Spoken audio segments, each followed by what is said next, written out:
അസ്സലാമു അലൈക്കും വറഹ്മത്തുള്ളാഹി വബറകാതുഹു. ഇന്നൽ ഹംദലില്ലാഹ് അൽഹംദുലില്ലാഹി റബ്ബിൽ ആലമീൻ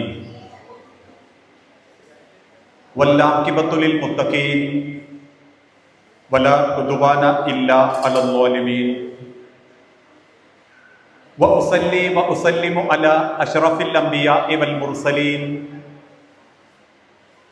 നബിയിനാ മുഹമ്മദിൻ വഅലാ ആലിഹി വഅസ്ഹാബിഹിൽ ഫായിസീന ബിദില്ലാഹ്. അല്ലാഹുമ്മ സ്വല്ലി അലാ മുഹമ്മദിൻ വഅലാ ആലി മുഹമ്മദ് കമാ സ്വല്ലൈത അലാ ഇബ്രാഹീമ വഅലാ ആലി ഇബ്രാഹീം വബാരിക അലാ മുഹമ്മദിൻ വഅലാ ആലി മുഹമ്മദ് കമാ ബാറക്ത അലാ ഇബ്രാഹീമ വഅലാ ആലി ഇബ്രാഹീം ഇന്നക ഹമീദും മജീദ്. അഊദു ബില്ലാഹി മിനശ് ശൈത്വാനിർ റജീം.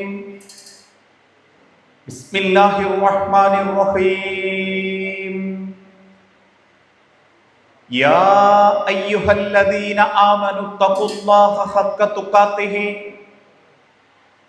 വലാ തമൂതുന്ന ഇല്ലാ വഅൻതും മുസ്ലിമൂൻ. ബിസ്മില്ലാഹിർ റഹ്മാനിർ റഹീം. യാ അയ്യുഹല്ലദീന ആമനൂ ഖൂ അൻഫുസകും വഅഹ്ലീകും നാറാ വഖൂദുഹൻ നാസു വൽ ഹിജാറ അലൈഹാ മലായികത്തുൻ ഗിലാദുൻ ശിദാദുൻ ലാ യഅസൂനല്ലാഹ മാ അമറഹും വയഫ്അലൂന മാ യുഅ്മറൂൻ. റബ്ബി ഇശ്റഹ് ലി സുദ്രി വയസ്സിർ ലി അംരി. വേദിയിലും സദസ്സിലും ഇരിക്കുന്ന ബഹുമാന്യ വ്യക്തിത്വങ്ങളെ, സ്നേഹാദരണീയരായ സഹപ്രവർത്തകരെ, ബഹുമാന്യരായ രക്ഷിതാക്കളെ, സഹോദരങ്ങളെ, സഹോദരിമാരെ, അല്ലാഹു സുബ്ഹാനഹു വ തആല ഒരുപാട് ഇഷ്ടപ്പെടുകയും ഒരു വിശ്വാസിക്ക് സ്വപ്നം കാണാൻ പോലും സാധിക്കാത്തത്ര പാപങ്ങൾ പൊറുക്കപ്പെടുകയും നന്മകൾ രേഖപ്പെടുത്തപ്പെടുകയും ചെയ്യുന്ന അനുഗ്രഹീതമായ അറിവിൻ്റെ ഇൽമിൻ്റെ സദസ്സിലാണ് നമ്മളൊക്കെ ഒരുമിച്ച് കൂടിയത്. ഇത്തരത്തിലുള്ള ഒരുമിച്ച് കൂടലുകളും ക്ലാസ്സുകളും മതപ്രഭാഷണങ്ങളുമൊക്കെ എന്തിന് എന്ന ചോദ്യത്തിന് യാതൊരു സംശയവുമില്ലാതെ നമുക്ക് പറയാൻ സാധിക്കും, ഇതൊക്കെ നാളെ അള്ളാഹുവിൻ്റെ മുൻപിലേക്ക് തിരിച്ചു പോകുമ്പോൾ നമ്മളെ യാത്ര ഏറ്റവും സുരക്ഷിതമായ എളുപ്പത്തോടെയാവണം എന്ന ഉദ്ദേശത്തോടു കൂടിയാണ്. അതുകൊണ്ട് തന്നെ നമ്മൾ കേൾക്കുന്ന ഓരോ കാര്യങ്ങളും അതൊരു മനുഷ്യന്റെ ജീവിതത്തെ വലിയ മാറ്റങ്ങൾക്ക് കാരണമാക്കാൻ സാധ്യമാകുന്ന വചനങ്ങളാണെങ്കിൽ അത് സ്വീകരിക്കുക, ജീവിതത്തോട് ചേർത്ത് നിർത്തുക എന്ന ഒരു നിയ്യത്തോടെയല്ല നമ്മൾ ഏത് പ്രഭാഷണം കേൾക്കുന്നതെങ്കിലും, എത്ര വലിയ പ്രഭാഷണമാണെങ്കിലും, എത്ര വലിയ ആയത്തുകളും ഹദീസുകളാണെങ്കിലും അതൊന്നും നമ്മുടെ ജീവിതത്തിൽ പ്രത്യേകിച്ച് മാറ്റങ്ങൾ വരുത്തില്ല. കാരണം അത്രയേറെ പ്രഭാഷണങ്ങളും ക്ലാസ്സുകളും കേട്ടവരാണ് നമ്മൾ. ഒരു മനുഷ്യന്റെ ജീവിതത്തിന്റെ തുടക്കം മുതൽ ഒടുക്കം വരെ അവരെങ്ങനെ ജീവിക്കണം, അവരല്ലാഹുവിന്റെ പ്രിയപ്പെട്ട അടിമകളാകാൻ എന്തൊക്കെ ചെയ്യണം, ഇതൊക്കെ നമ്മളിൽ ഓരോരുത്തർക്കും അറിയാമെങ്കിലും അതിൻ്റെ ബഹുഭൂരിപക്ഷ കാര്യങ്ങളും മനഃപൂർവ്വം അവഗണിച്ചാണ് ഇന്ന് നമ്മളിൽ പലരും ജീവിച്ചുകൊണ്ടിരിക്കുന്നത്. അതുകൊണ്ടാണ് വിശുദ്ധ ഖുർആനിലൂടെ അല്ലാഹു തആല ഓർമ്മപ്പെടുത്തുന്ന ഒരു വാക്ക് ആമിലത്തുൻ നാസിബ തസ്ലാ നാറുൻ ഹാമിയ. ആമിലത്തുൻ നാസിബ, വലിയ കർമ്മങ്ങളുടെ ഏടുകളുമായിട്ടാണ് അവരെന്നെ സമീപിക്കുക. അവർ നമസ്കരിച്ചു, നോമ്പ് നോറ്റു, അള്ളാഹുവിന്റെ കഅബാലയത്തിങ്കൽ ചെന്നു, വിശുദ്ധ ഖുർആനിന്റെ പാരായണം നടത്തി. ഇതൊക്കെ അവര് നടത്തിയിട്ടുണ്ടെങ്കിലും പ്രവാചകരെ, തസ്ലാ നാറുൻ ഹാമിയ, കത്തിജ്വലിക്കുന്ന അഗ്നിയാണ് ഞാൻ അവർക്ക് പകരമായിട്ട് നൽകുക. സ്വഹാബത്ത് ഒന്നടങ്കം ചോദിച്ചു, റസൂലേ അത് എന്തുകൊണ്ടാ? ഇങ്ങനെയൊക്കെ അധ്വാനിച്ചിട്ടും അള്ളാഹുവിന്റെ അരികിലെത്തുമ്പോ അതൊന്നും ഉപകാരപ്പെടാത്ത നിലക്കായി പോകാനുള്ള കാരണം എന്താ? അള്ളാഹുവിന്റെ വിശുദ്ധ ഖുർആനിന്റെ ഒരായത്ത് റസൂൽ ഓതിക്കൊടുത്തു, ഇല്ലാമൻ അത്തല്ലാഹ ബി കൽബിൻ സലീം. കുറ്റമറ്റ മനസ്സുമായി അള്ളാഹുവിന്റെ അരികിലേക്ക് ചെല്ലുന്ന ആളുകളെ മാത്രമേ അള്ളാഹു ഇഷ്ടപ്പെടുന്നുള്ളൂ. ഒരു മനുഷ്യന്റെ മയ്യത്ത് നമസ്കാരത്തിന് ആളെത്ര കൂടി, അവൻ മരിക്കുന്ന സമയത്ത് അവന് സമൂഹത്തിൽ എത്ര വലിയ സ്ഥാനമുണ്ട്, അവൻ കുടുംബത്തിൽ പേരുകെട്ട കുടുംബക്കാരനായിരുന്നോ, ഇതൊന്നും അല്ല അള്ളാഹു പരിഗണിക്കുന്നത്. ഇല്ലാമൻ അത്തല്ലാഹ ബി കൽബിൻ സലീം. അവൻ അള്ളാഹുവിന്റെ അരികിലേക്ക് തിരിച്ചു പോകുന്നത് കുറ്റമറ്റ മനസ്സോടെയാവണം. ആ കുറ്റമറ്റ മനസ്സ് മാറണമെങ്കിൽ, അവൻ ആയിത്തീരണമെങ്കിൽ അവന്റെ ജീവിതത്തിൽ അവൻ സ്വയം ചിന്തിക്കണം, എനിക്കൊരു മാറ്റം വേണം. ഇക്കണ്ട കാലങ്ങൾ അത്രയും ഞാൻ ജീവിച്ച രീതി പോരാ. ഏത് നിമിഷവും മരണം എന്നെയും കുടുംബത്തെയും കാത്തു നിൽക്കുന്നുണ്ടെങ്കിൽ ഒന്ന് ആലോചിച്ചു നോക്കൂ മനുഷ്യരെ. ഇശാ നമസ്കാരത്തിന് തന്റെ 4 ആൺമക്കളുടെ കൂടെ നമസ്കരിച്ച ഒരു വാപ്പ സുബിഹി നമസ്കരിക്കുന്നത് ആ കൂട്ടത്തിലുള്ള 4 ആൺമക്കളും ഇല്ലാതെയാണ്. 4 ആൺമക്കളെ ഇശാ നമസ്കാരത്തിന് വാപ്പയുടെ പിന്നിൽ നിർത്തിയ റബ്ബ് സുബിഹി നമസ്കാരമാകുമ്പോഴേക്കും 4 മക്കളെയും അള്ളാന്റെ അരികിലേക്ക് തിരിച്ചുകൊണ്ടുപോയിട്ടുണ്ട്. വിളിച്ചുണർത്തി കൊണ്ടുപോകാൻ കഴിവുള്ള ഒരു സൃഷ്ടാവാണ് ഇന്ത്യങ്ങളെയും ജീവിതം നിശ്ചയിച്ചിട്ടുള്ളത്. അതുകൊണ്ടാ കുറച്ച് ദിവസങ്ങൾക്ക് മുൻപ് നമ്മൾ കേട്ടല്ലോ, എറണാകുളത്തെ വലിയൊരു ആശുപത്രിയിൽ രാത്രി 9:30 വരെ ഡ്യൂട്ടി എടുത്ത പെണ്ണ് പിന്നീട് ഡ്യൂട്ടി എടുക്കേണ്ട പെൺകുട്ടിക്ക് അവളുടെ കാര്യങ്ങളൊക്കെ ഏൽപ്പിച്ചു കൊടുത്ത് അവൾ ഹോസ്റ്റലിലേക്ക് മടങ്ങി.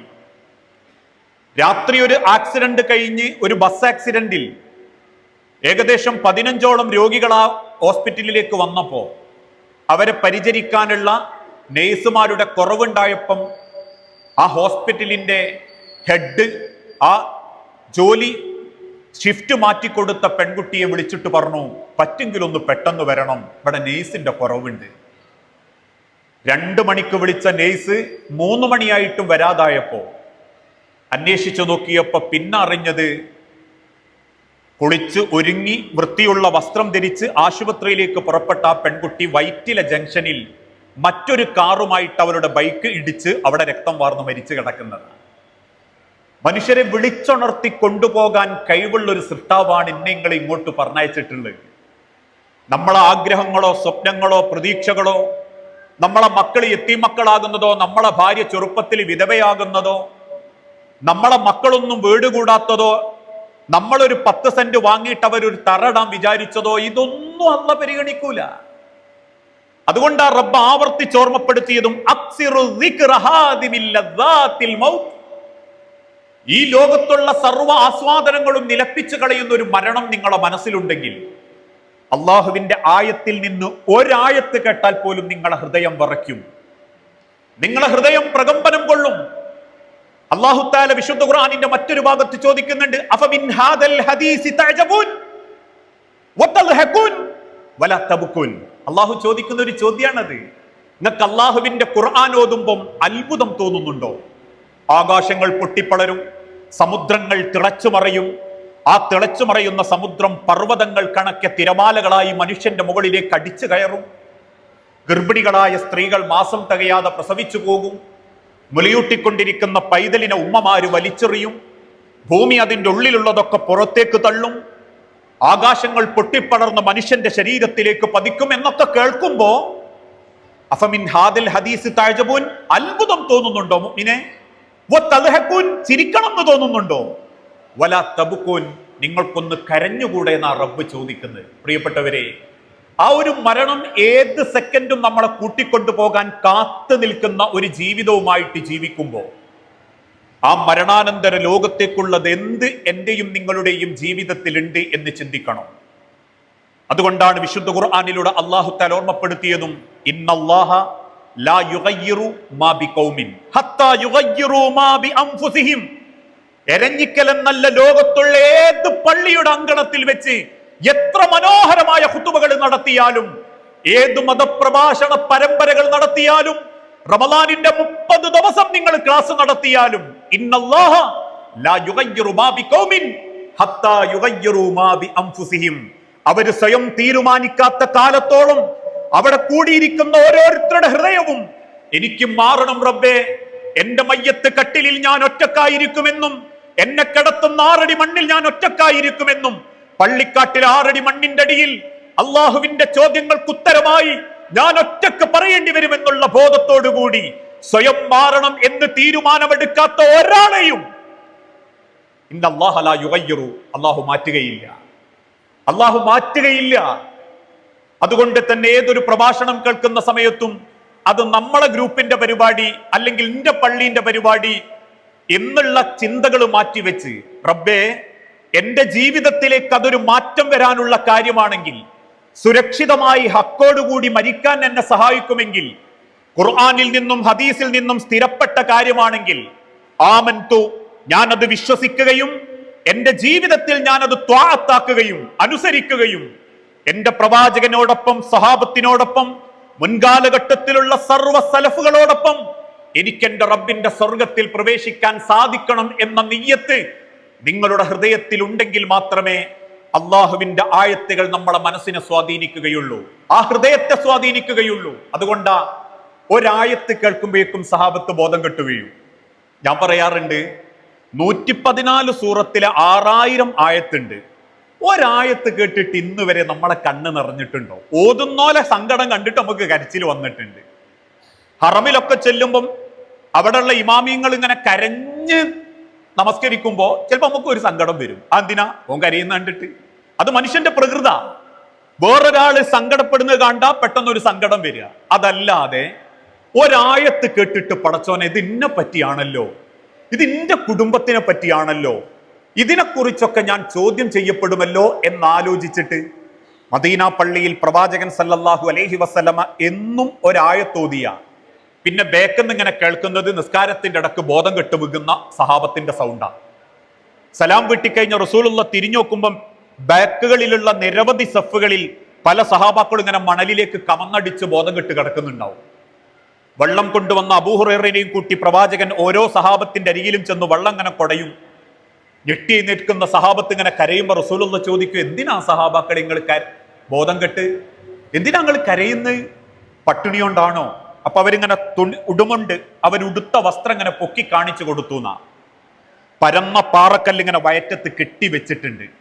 റസൂലിനോട് അവര് പറയും, പ്രവാചകരെ, റുകൂഇൽ പോകുമ്പോഴും സുജൂദിൽ പോകുമ്പോഴും ഞങ്ങൾ ബോധരഹിതരാവാതിരിക്കാൻ, മടങ്ങിക്കുത്തി വീണു പോകാതിരിക്കാൻ ഈ പാറക്കല്ല് ഞങ്ങളെ സഹായിക്കുന്നുണ്ട് നബിയെ. 4-5 ദിവസം പട്ടിണി കിടക്കുന്ന സ്വഹാബത്തിന്റെ മുഖത്ത് നോക്കി വീണ്ടും റസൂലുള്ള ചോദിച്ചു, പിന്നെന്തിനാ സഹാബത്തെ നിങ്ങൾ ബോധം കെട്ട്? അവര് കണ്ണീരോടെ റസൂലുള്ളാന്റെ കൈ പിടിച്ചിട്ട് പറയും, നബിയെ, നിങ്ങൾ ഓതുന്ന ആയത്ത് കേട്ടപ്പോ സ്വന്തത്തെക്കുറിച്ചും കുടുംബത്തെക്കുറിച്ചും ഞാൻ ഓർത്തുപോയി. മക്കളെ മുൻനിർത്തിയിട്ടും ഭാര്യയെ മുൻനിർത്തിയിട്ടും ഭർത്താവിനെ മുൻനിർത്തിയിട്ടും കുടുംബത്തെ മുൻനിർത്തിയിട്ടും അല്ല നാളെ ഒരു ചോദ്യം ചോദിക്കല്ലോ എന്ന് ചിന്തിക്കുമ്പോ സഹിക്കുന്നില്ല റസൂലേ, എനിക്ക് ചിന്തിക്കാൻ പറ്റുന്നില്ല. ഞങ്ങൾ ചിന്തിച്ച് ബോധം കെട്ടുക. സഹാബാക്കളെ ഏറെ കരയിപ്പിച്ച ആയത്ത് ഏതാണെന്നറിയോ?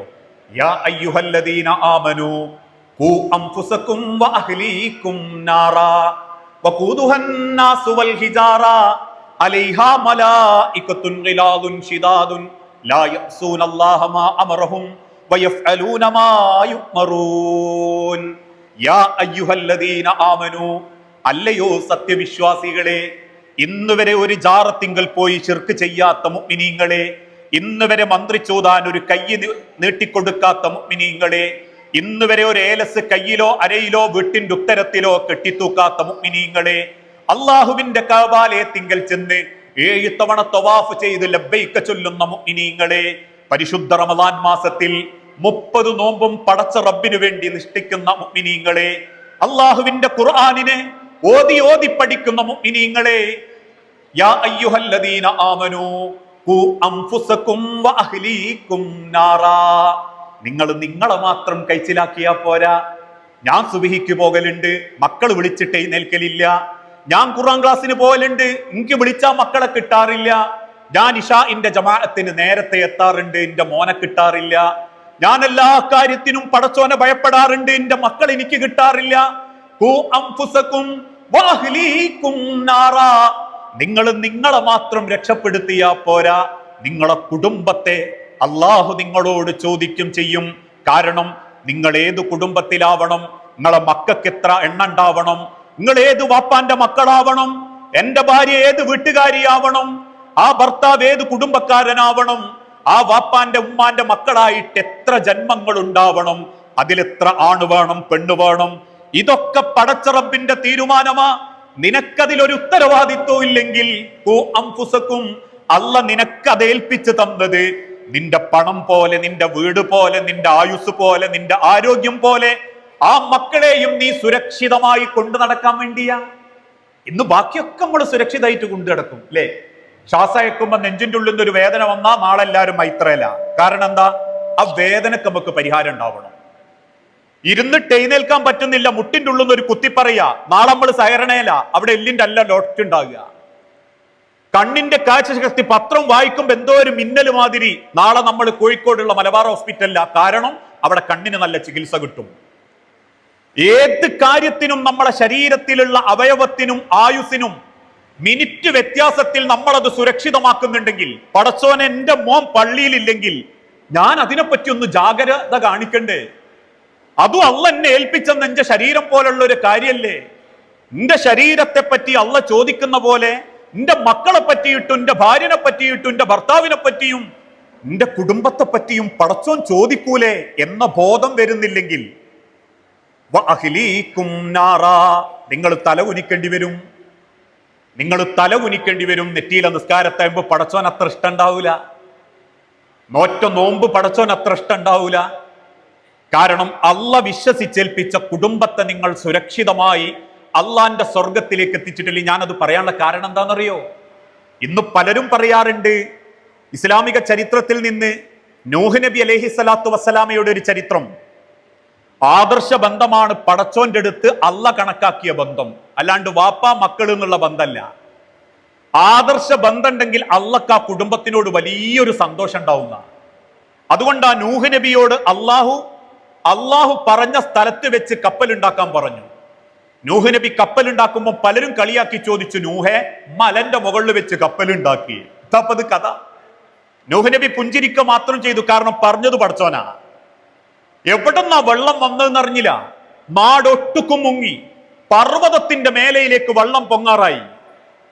ആ കപ്പലിലേക്ക് അള്ളാഹുവിന്റെ കൽപ്പന പ്രകാരം പടച്ചോൻ നിശ്ചയിച്ച ഓരോരുത്തരെയും കയറ്റുമ്പോ നൂഹ് നബീന്റെ കൺമുൻപിൽ അതാ സ്വന്തം ഭാര്യയിലുണ്ടായ സ്വന്തം ചോര മകൻ വെള്ളം കുടിച്ച് ശ്വാസം മുട്ടുക.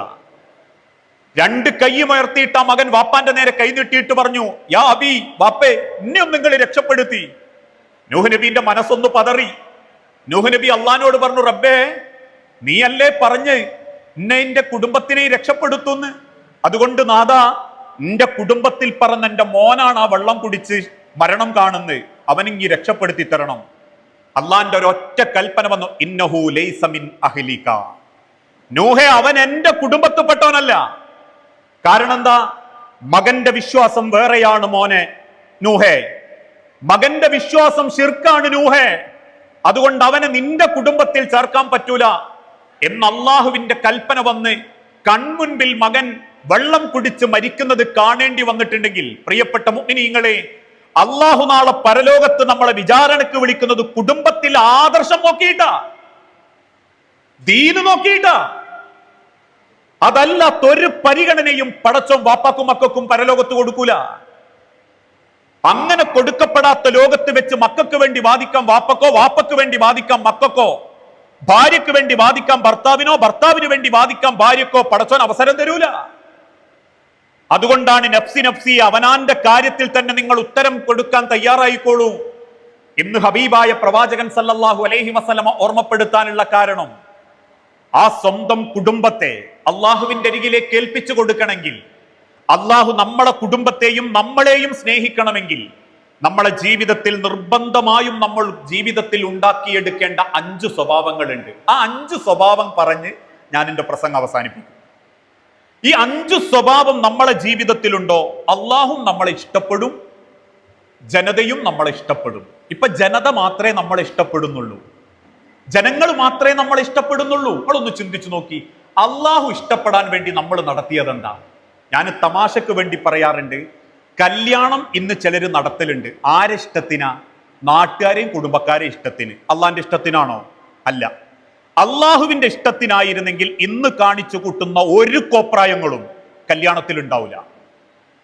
അപ്പൊ അത് കാണിച്ചു കൂട്ടുന്നത് ജനങ്ങളുടെയും സമൂഹത്തിന്റെയും ഇഷ്ടത്തിനാണ്. നമ്മളിൽ പലരെയും ഒരുപക്ഷെ നാട്ടിലെ പലർക്കും ഇഷ്ട. അപ്പൊ ഞാൻ ഇങ്ങനെ പറയാറുണ്ട്, അൻസാറിനെ എന്റെ പ്രസംഗം കൊണ്ടും ഒരുപക്ഷെ ഞാൻ പറയുന്ന വയലുകൊണ്ടും നിങ്ങൾക്കൊക്കെ ഇഷ്ടായിരിക്കും. അള്ളാഹ്ക്ക് ഇഷ്ടം ഉണ്ടാവും. ഇന്നെ പടച്ചോൻ ഇഷ്ടമുണ്ട് എന്ന് അവനാന്റെ ജീവിതത്തെ മുൻനിർത്തി അള്ളാന്റെ നേരെ കൈനീട്ടുമ്പോ ഒരിക്കലും പടച്ചോൻ എന്നെ വെറുക്കൂല എന്ന് പറയാനുള്ള ഒരു മനസ്സ് നമുക്കുണ്ടോ? അതുണ്ടാക്കിയെടുക്കുന്നിടത്താണ് ഒരു മുഅ്മിനിന്റെ ഏറ്റവും വലിയ സമാധാനവും അവന്റെ ഏറ്റവും സുരക്ഷിതമായ യാത്രയും. അതുണ്ടാക്കിയെടുക്കണമെങ്കിൽ എന്തു വേണം? നമ്മളെ അള്ളാഹു സ്നേഹിക്കണം. അള്ളാഹു സ്നേഹിക്കുന്നതോടൊപ്പം റബ്ബിന് ഇഷ്ടപ്പെട്ട അടിമയാണെന്ന് അള്ളാഹു നമുക്ക് സർട്ടിഫിക്കറ്റ് നൽകുന്ന രീതിയിൽ നമ്മളെ ജീവിതം ഉണ്ടാവണം. അതിനെന്തു വേണം?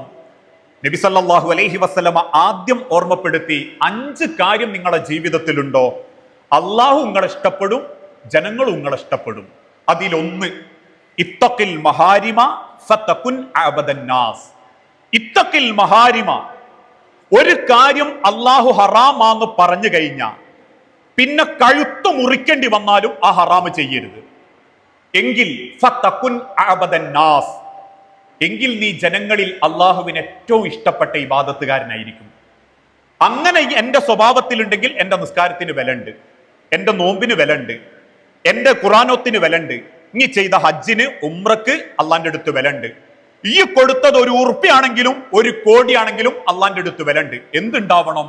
ഇത്തഖിൽ മഹാരിമ. പടച്ചോൻ പറഞ്ഞു ഇത് ഹറാമാ, എങ്കിൽ ആ ഹറാമ് കഴുത്ത് മുറിച്ചു കൊടുക്കേണ്ടി വന്നാൽ പോലും ആ ഹറാമ് ഞാൻ ചെയ്യൂല എന്നുള്ളൊരു മനസ്സ്. നബി സല്ലല്ലാഹു അലൈഹി വസല്ലമയുടെ കാലഘട്ടത്തിലുള്ള ഒരു ചരിത്രം പറയാറില്ലേ, ഹുദൈഫ റളിയല്ലാഹു അൻഹുവിന്റെ ചരിത്രം.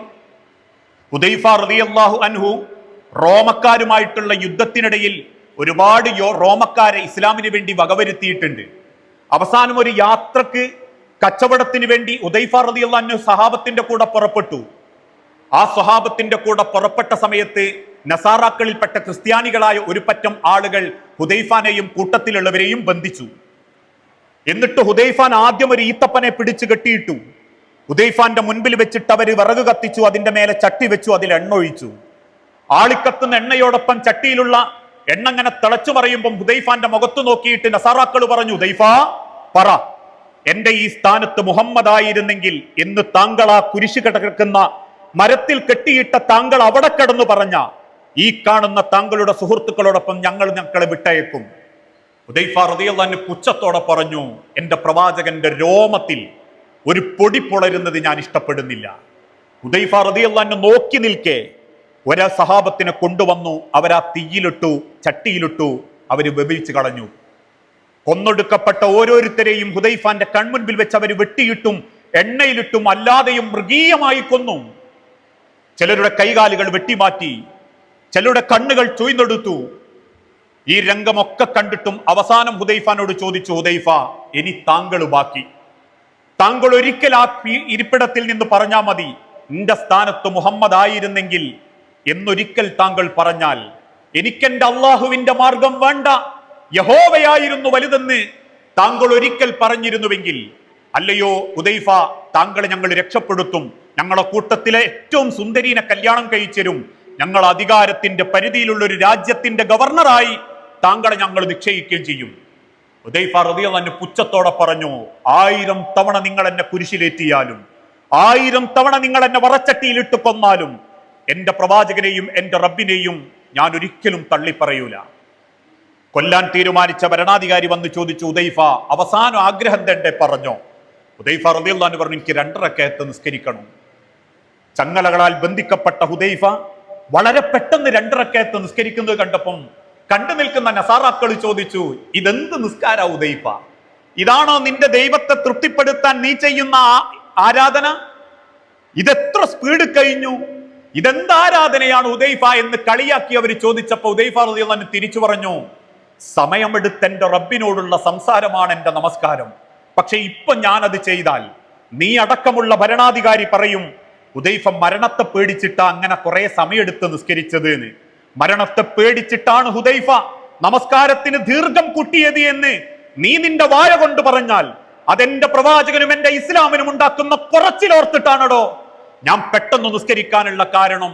അവസാനം ആ വറച്ചട്ടിയിലേക്ക് ഇട്ട് ഹുദൈഫാനെ കൊല്ലാൻ വേണ്ടി അവസാനം കൽപ്പന കൊടുക്കുമ്പോ ഹുദൈഫ റളിയല്ലാഹു അൻഹു പുഞ്ചിരിയോടെ പറയുന്ന ഒരു വാക്കുണ്ട്, അല്ലയോ ഭരണാധികാരി, താങ്കൾ എന്നെ വറച്ചട്ടിയിലിട്ട് കൊന്നാലും ഒരു സങ്കടമേ എനിക്കുള്ളൂ. എന്റെ പ്രവാചകനോടൊപ്പം ഇനിയും അല്പകാലം കൂടി കിട്ടില്ലല്ലോ എന്ന വേദനയല്ലാതെ മരണത്തെ ഞാൻ ഭയപ്പെട്ടിട്ടില്ല എന്ന് പറഞ്ഞ് കൺമുൻപിൽ വെച്ച് അതേ സ്വഹാബത്തിന്റെ കൂടെ കൊന്നൊടുക്കപ്പെട്ട ഹുദൈഫ റളിയല്ലാഹു അൻഹു നെഞ്ചിന്റെ ഉള്ളിൽ കൊണ്ടുവരുന്ന ഒരു വിശ്വാസമുണ്ട്, ഇത്തഖൽ മഹാരിം. ഒരു കാര്യം ഹറാമാന്ന് അറിഞ്ഞു കഴിഞ്ഞാൽ മരിക്കേണ്ടി വന്നാലും ആ ഹറാമ് ചെയ്യാത്തൊരു മനസ്സ്, ഇതാണ് ഒന്നാമത്തെ യോഗ്യത. ഇത് നമുക്കുണ്ടോ? ഇന്ന് ഞാൻ പറയാറുണ്ട്, നിസ്കാരമൊക്കെ വലിയ ജോറ, പക്ഷെ പലിശ ഇടപാട് ഇഷ്ടം പോലെ നടക്കുന്നുണ്ട്. പെണ്ണുങ്ങളെ പണ്ടപ്പോഴും ബാങ്കിലായിരിക്കും, മാസത്തിൽ ഇങ്ങനെ കൊണ്ട് ആരും അറിയാണ്ട് അടിച്ചെടുക്കുക. ഇപ്പോഴും ലൈഫ് ഇൻഷുറൻസിൽ ആരും അറിയാണ്ട് ഇൻഷൂർ ചെയ്തിട്ട് അത് മാസത്തിൽ വെച്ച് 6 വർഷം കൂടുമ്പോ അതിന്റെ ആനുകൂല്യം പറ്റുന്ന മുഅ്മിനീങ്ങൾ ഇന്നും നമ്മുടെ കൂട്ടത്തിലുണ്ട്. അതിനേക്കാൾ ഏറെ ഇന്നും വട്ടിപ്പലിശക്കെടുത്ത് ജീവിക്കുന്നവരും ബിസിനസ് തുടങ്ങാൻ വേണ്ടി ബാങ്കുകാരെ ബോധ്യപ്പെടുത്തി പണയ വസ്തുക്കളായി പണയം വെച്ച് മാസത്തിൽ പലിശ ഇടപാട് നടത്തുന്നവർ ഇന്നും നമ്മുടെ കൂട്ടത്തിലുണ്ട്. ഒരു ഭാഗത്ത് നിസ്കാരമുണ്ട്, മറുഭാഗത്ത് ഹറാമുണ്ട്. ഇത്തഖിൽ മഹാരിം ഫതകുൻ ആബദന്നാസ്. ഹറാമാന്നറിഞ്ഞ കാര്യം നിന്റെ ജീവിതത്തിൽ നിന്ന് നീ മുറിച്ചു മാറ്റാത്ത കാലത്തോളം നിനക്കൊരിക്കലും നല്ലൊരു അടിമയാവാൻ പറ്റൂല. ഇത് കേട്ട സഹാബാക്കളിൽ ചിലര് അവരുടെ ഭക്ഷണത്തെ പോലും പിന്നീട് വെറുത്തിരുന്നു.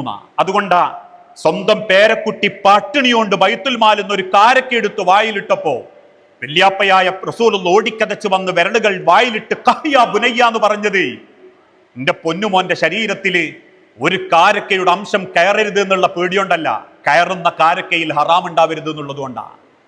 ഒരു കാലത്ത് കോടികൾ കൊണ്ട് മക്കയിലെ 100 കണക്കിന് സഹാബത്തിന് ഭക്ഷണം കൊടുത്ത് ശത്രുക്കൾ പീഡിപ്പിച്ച അടിമകളെ ചോദിച്ച വിലക്ക് വാങ്ങി മോചിപ്പിച്ച ബിലാലിനെയും ഖബ്ബാബിനെയും അടക്കം ചോദിച്ച സ്വർണം കൊടുത്ത് മോചിപ്പിച്ച സിദ്ദീഖുൽ അക്ബർ മരിക്കാൻ നേരത്ത് പട്ടിണി കിടന്ന് വയറെരിഞ്ഞിട്ട് കണ്ണീര് കുടിക്കുന്ന ഒരു രംഗുണ്ടെങ്കിൽ അവർക്കൊന്നും മനസ്സ് വെച്ച കോടികൾ ഉണ്ടാക്കാൻ പറ്റിയായിരുന്നു. പക്ഷേ അള്ളാഹുവിന്റെ പ്രവാചകൻ അവരെ ബോധ്യപ്പെടുത്തി തന്നു, നിങ്ങൾ നിസ്കാരവും നോമ്പൊക്കെ അള്ളാഹ് സ്വീകരിക്കണേ, അള്ളാന്റെ അടുത്തേക്ക് പോന്ന് ഹക്കല്ലാത്ത മുതൽ ശരീരത്തിൽ ഉണ്ടാവരുത് എന്നാണ്.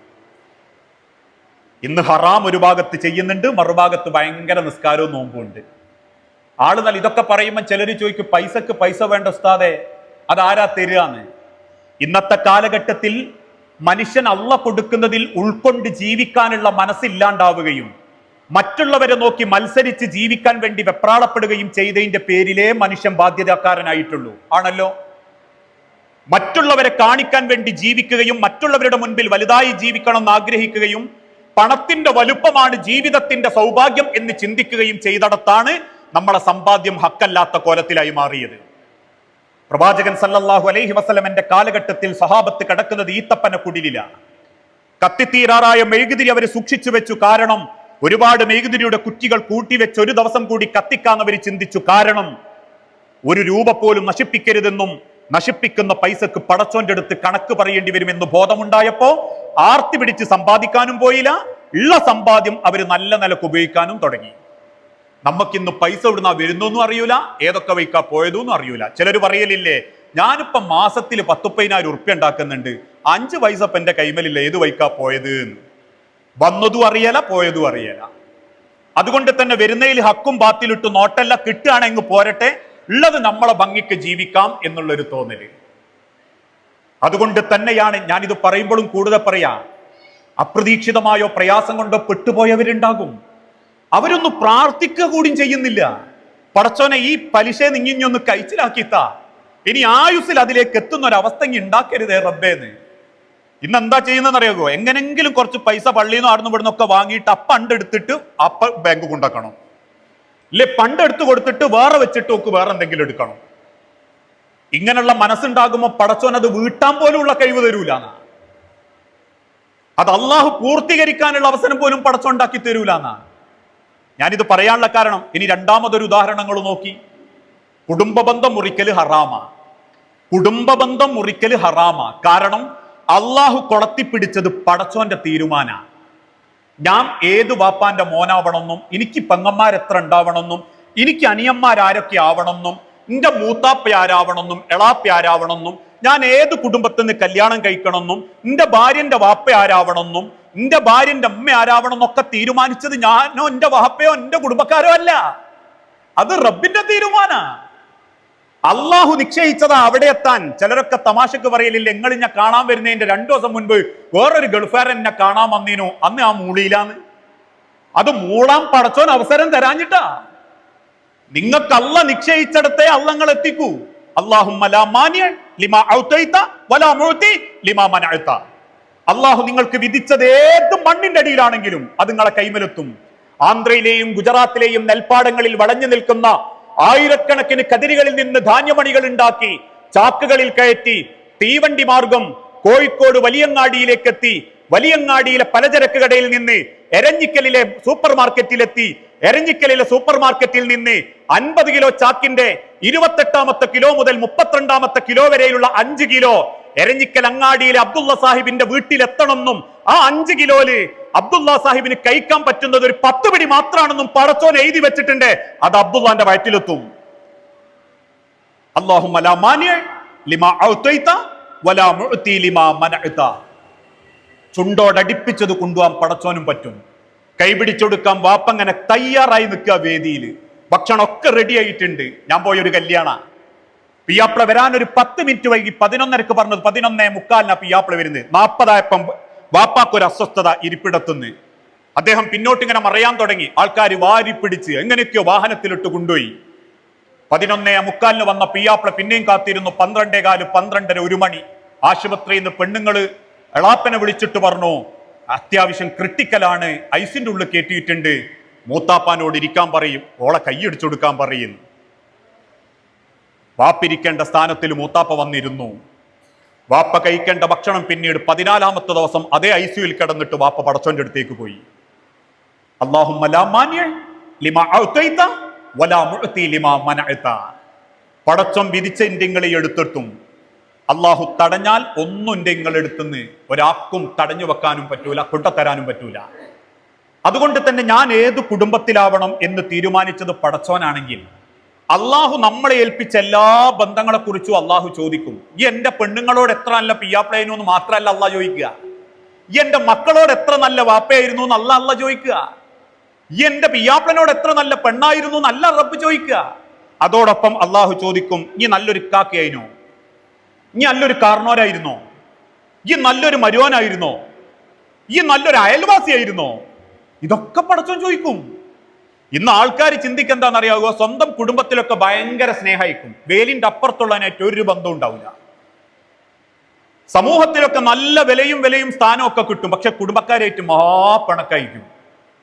മരിച്ചു പോകുന്നത് പോലും പൊരുത്തം കിട്ടാതെ, പൊരുത്തം വാങ്ങാതെ, പലരും മയ്യത്ത് നിസ്കരിക്കാൻ വരാതെ, നാട്ടിൽ അതിന് വരാൻ ആഗ്രഹമില്ലാത്തവരുണ്ടായിക്കൊണ്ടിരിക്കുകയായിരിക്കും അള്ളാന്റെ അടുത്തേക്ക് പോകുന്നത്. ഞാൻ ഈ കഴിഞ്ഞ മാസം ഒരു മയ്യത്ത്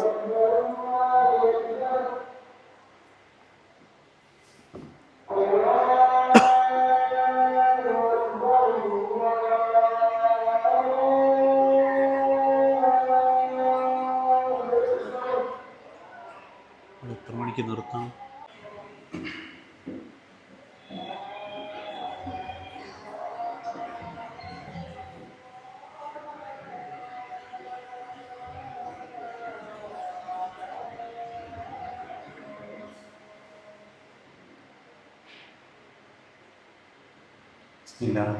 അൽഹംദുലില്ലാഹ്. പ്രിയപ്പെട്ടവരെ, ഞാൻ സൂചിപ്പിച്ചു വന്നത് ഒരു കാര്യം ഹറാമാണെന്ന് അള്ളാഹു ബോധ്യപ്പെടുത്തിയാൽ എൻ്റെ ജീവിതത്തിൽ എന്നെ റബ്ബ് തിരിച്ചു വിളിക്കുന്നത് വരെ ആ ഹറാമുമായിട്ട് എനിക്കൊരു ബന്ധവും ഉണ്ടാവുകയില്ല എന്ന ഒരു മനസ്സോടുകൂടി ജീവിക്കുന്നവരാണ് യഥാർത്ഥത്തിൽ നല്ല ഇബാദത്ത് ചെയ്യുന്ന, റബ്ബിന് ഇഷ്ടപ്പെട്ട ഇബാദത്ത് ചെയ്യുന്നവർ. ഇന്ന് ആ വിഷയത്തിൽ പെടും കുടുംബബന്ധം മുറിക്കുക എന്നുള്ളത്. എത്രയോ ബന്ധങ്ങൾ ഇപ്പോഴും അലോക്യത്തിലാണ്. ദുനിയാവിന്റെ വിഷയത്തിൽ, ആദർശത്തിന്റെ വിഷയത്തിൽ പോലും പ്രവാചകൻ സല്ലല്ലാഹു അലൈഹി വസല്ലമ ആദർശം അവരുടേത് അംഗീകരിച്ചിട്ടില്ല എന്നുള്ളതല്ലാതെ മാനുഷികമായി ബന്ധം നല്ല നിലക്ക് കൊണ്ടു നടന്നിട്ടുണ്ട് എന്ന് കരുതി അവരുടെ ആദർശം ഒരിക്കലും അള്ളാഹുവിന്റെ പ്രവാചകൻ സല്ലല്ലാഹു അലൈഹി വസല്ലമ സ്വീകരിച്ചിട്ടുമില്ല. നിങ്ങൾക്കറിയാലോ, നബി സല്ലല്ലാഹു അലൈഹി വസല്ലമയുടെ പ്രിയപ്പെട്ട എളാപ്പ അബൂ ത്വാലിബ് മരണം കൺമുൻപിൽ കാണുമ്പം അള്ളാന്റെ ഹബീബ് പറയുന്നുണ്ട്, കുൽ യാ അമ്മി ലാ ഇലാഹ ഇല്ലല്ലാഹ്, എളാപ്പങ്ങൾ ഒന്ന് പറ ലാ ഇലാഹ ഇല്ലല്ലാഹ്. പക്ഷേ ലാ ഇലാഹ ഇല്ലല്ലാഹ് സ്വീകരിക്കാതെ അബൂ ത്വാലിബ് മരണപ്പെട്ടപ്പോ അള്ളാഹുവിന്റെ പ്രവാചകൻ സല്ലല്ലാഹു അലൈഹി വസല്ലമ കണ്ണീരണിഞ്ഞിട്ടുണ്ട്. അതിനർത്ഥം മാനുഷിക ബന്ധങ്ങൾ കൊണ്ടു നടക്കണം, ആദർശം ഒരിക്കലും അംഗീകരിച്ചിട്ടില്ലെങ്കിലും. ഇന്ന് ആദർശം പോട്ടെ, ഒരു വാപ്പാന്റെ മക്കള്, ഒരു കുടുംബത്തിൽ പടച്ചോൻ കൂട്ടിപ്പിടിച്ച രക്തബന്ധങ്ങള്, ജ്യേഷ്ഠനും അനിയനും പെങ്ങളും ആങ്ങളെയും. ഞാൻ പറഞ്ഞല്ലോ, ഒരു ഇങ്ങനെ ഒരു മയ്യത്തുസ്കാരം കഴിഞ്ഞ് മുൻപൊന്ന് കുറെ ആൾക്കാർ ഇങ്ങനെ കൊണ്ടുപോകുമ്പോൾ വേക്കുന്ന ഒരാൾ ഇങ്ങനെ പറയാ, എന്തൊക്കെ കാണിച്ചൂട്ടിയ മനുഷ്യനാ, അവസാനം പോണ പോക്കോക്ക്. പെങ്ങൾക്കെതിരെ കേസെടുത്ത് അളിയനെ റോട്ടുമലിട്ട് തെറി പറഞ്ഞ് കാരണവരെ തല്ലി, ഇപ്പൊ അവസാനം പോന്ന പോക്കോക്ക് 3 വെള്ളത്തുണിയല്ലേ കൊണ്ടുപോയിട്ടുള്ളൂ. മദീന മിമ്പറിൽ നിന്നും ഖുതുബ കഴിഞ്ഞ് താഴത്തേക്ക് ഇറങ്ങുന്ന റസൂലിന്റെ അരികിൽ വന്ന സ്വഹാബാക്കളിൽ ചിലർ ചോദിച്ചു, നബിയെ, ഞങ്ങളെ ഉമ്മാക്ക് നോമ്പ് കടണ്ട്, ഞങ്ങളോട് അത് പറയുകയും ചെയ്തിട്ടുണ്ട്.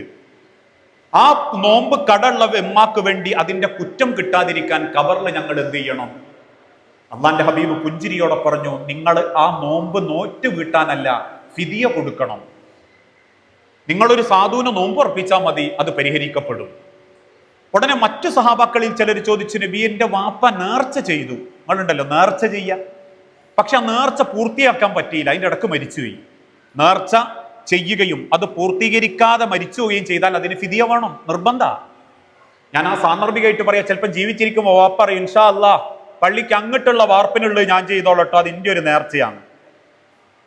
ആയുസ്സുള്ള കാലത്ത് ചിലപ്പോൾ എന്തൊക്കെയോ പ്രശ്നം കൊണ്ട് അത് പോയി. ഇപ്പൊ നമ്മളെ നാട്ടിലൊക്കെ ഉണ്ടാവാറുണ്ട്, നേർച്ച ചെയ്ത കാക്ക മരിച്ചുപോയി, ഞങ്ങൾ പഞ്ചായത്ത് കൊടുത്തു, പഞ്ചായത്തിൽ അത് മറ്റുള്ള വേറൊരു എതിർവിഭാഗം പോയിട്ട് സ്റ്റേ ചെയ്യിച്ചു, അവസാനം പണി നടക്കാണ്ടായി 8 കൊല്ലം കഴിഞ്ഞിട്ടാണ് പിന്നെ പണി നടക്കുന്നത്. ഇത് നേർച്ച ചെയ്ത വാപ്പ അതിൻ്റെ ഇടക്ക് മരിച്ചുപോവുകയും ചെയ്തു. മക്കളോട് പറഞ്ഞു, വാപ്പാക്ക് അങ്ങനെ ഒരു വാക്കുണ്ടൻ, വാപ്പ അങ്ങനെ എന്തൊക്കെയോ അത്തുംപിത്തും പറഞ്ഞിട്ടുണ്ടാവും എന്ന് പറയലല്ല. ആ നേർച്ച പൂർത്തീകരിക്കാൻ പറ്റാത്തവരെന്ത് ചെയ്യണം? ഒന്നുകിൽ 10 സാധുക്കൾക്ക് ഭക്ഷണം കൊടുക്കണം, അല്ലെ 10 സാധുക്കൾക്ക് വസ്ത്രം കൊടുക്കണം, അല്ലെങ്കിൽ 3 ദിവസം നോമ്പ് വെൽക്കണം, അല്ലെങ്കിൽ ഒരു അടിമയെ മോചിപ്പിക്കണം. എന്നാൽ നേർച്ച പറഞ്ഞിട്ടും അത് പൂർത്തീകരിക്കാത്തവന് പടച്ചോൻ ഖബറിൽ ശിക്ഷ ഉണ്ടാക്കൂല. ഇത് കേട്ടപ്പോൾ ഒരു പറ്റം സഹാബത്ത് ചോദിച്ചു, നബിയെ, ഞങ്ങളെ കുടുംബത്തിൽ ചിലർ അലോഗ്യപ്പെട്ട് മരിച്ചുപോയതാ, മരിക്കുന്നവരെ നന്നായിട്ടില്ല, ഒന്ന് മുഖത്തേക്ക് നോക്കിയിട്ടില്ല, അവർ തമ്മിൽ സ്നേഹത്തോടെ പെരുമാറിയിട്ടില്ല, മനസ്സിൽ പകയും വെറുപ്പും വെച്ച് കുണ്ടടന്ന് അങ്ങ് മരിച്ചുപോയതാ. അവർക്ക് ഖബറിൽ ഒരു കുറ്റം കിട്ടാണ്ടിരിക്കാൻ ഞങ്ങൾ എന്താ റസൂലെ അവർക്ക് ചെയ്തു കൊടുക്കേണ്ടി?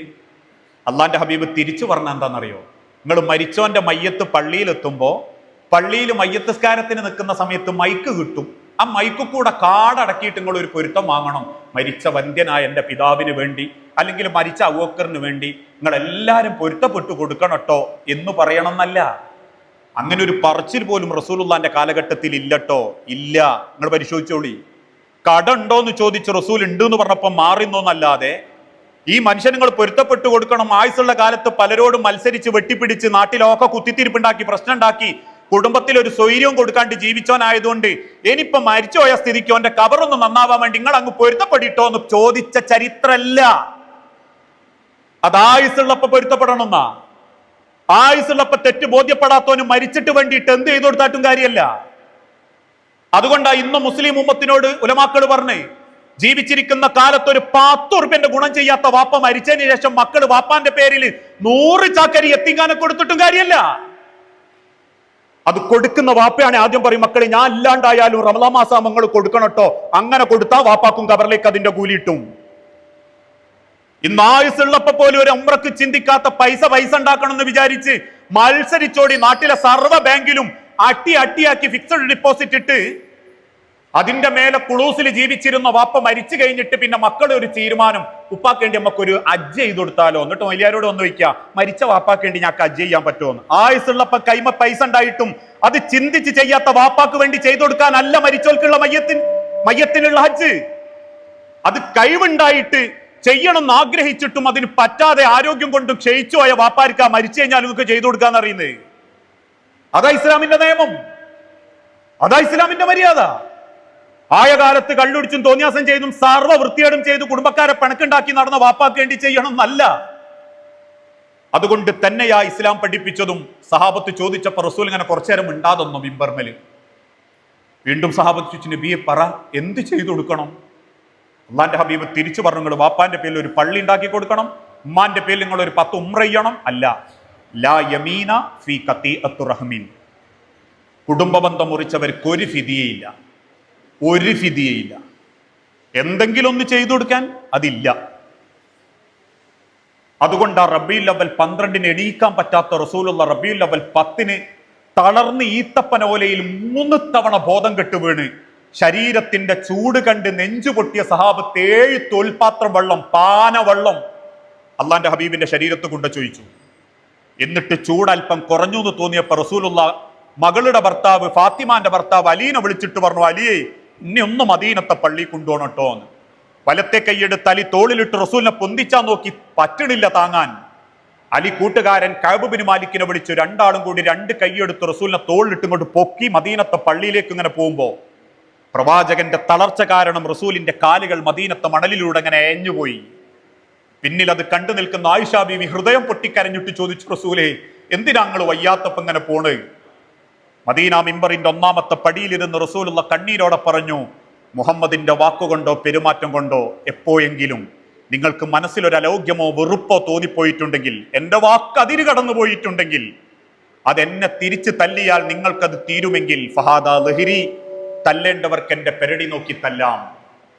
ചിത്ത പറഞ്ഞാൽ തീരുമെങ്കിൽ ഫഹാദാ ഇർലി, എന്നെ നിങ്ങൾക്ക് എന്ത് തെറിയും പറയാം, എന്നെ ചീത്ത വിളിക്കാം, എന്റെ വാപ്പാക്ക് പറയാം. ഉമർ റളിയല്ലാഹു അൻഹു അരേന്ന് വാളൂരിയിട്ട് പറഞ്ഞു, റസൂലേ ആരെങ്കിലും വായുറത്തിയാൽ അവന്റെ കഴുത്താൻ വിട്ടും. റസൂലുള്ള അന്ന് വരെ ഉമറിനോട് ദേഷ്യപ്പെട്ടിട്ടില്ല. ഉടനെ റസൂലുള്ള പറഞ്ഞു, ലായാ ഉമർ, വേണ്ട ഉമറെ, വാളൊറയിലിട്. അള്ളാന്റെ മഹിഷറയിൽ മുഹമ്മദ് എന്ന പരിഗണനയോടെ അള്ളാഹുവിനെ വിചാരണക്കെടുക്കുമ്പോ നിന്റെ മറുഭാഗത്തിന്റെ പെരുമാറ്റം കൊണ്ടും എന്റെ ദുഷ്ടത കൊണ്ടും എന്റെ വാശി കൊണ്ടും മനസ്സ് വേദനിച്ച ഒരാളെ പടച്ച മറുഭാഗത്ത് നിർത്തിയാൽ ആദ്യം അള്ളാഹു പറയെന്താ ഉമറേന്നറിയോ? മുഹമ്മദേ, ഈ ആദ്യം എന്റെ ആ ദുനിയാവിൽ ഉണ്ടാക്കിയ കേസൊക്കെ ഒന്ന് തീർത്തിട്ട് വാ. നീ ഓന്റെ മനസ്സ് ബേജാറാക്കിയില്ലേ, ഓളെ മനസ്സ് കണ്ണീരാക്കിയില്ലേ, അതൊക്കെ ഒന്ന് തീർത്തിട്ട് വാ.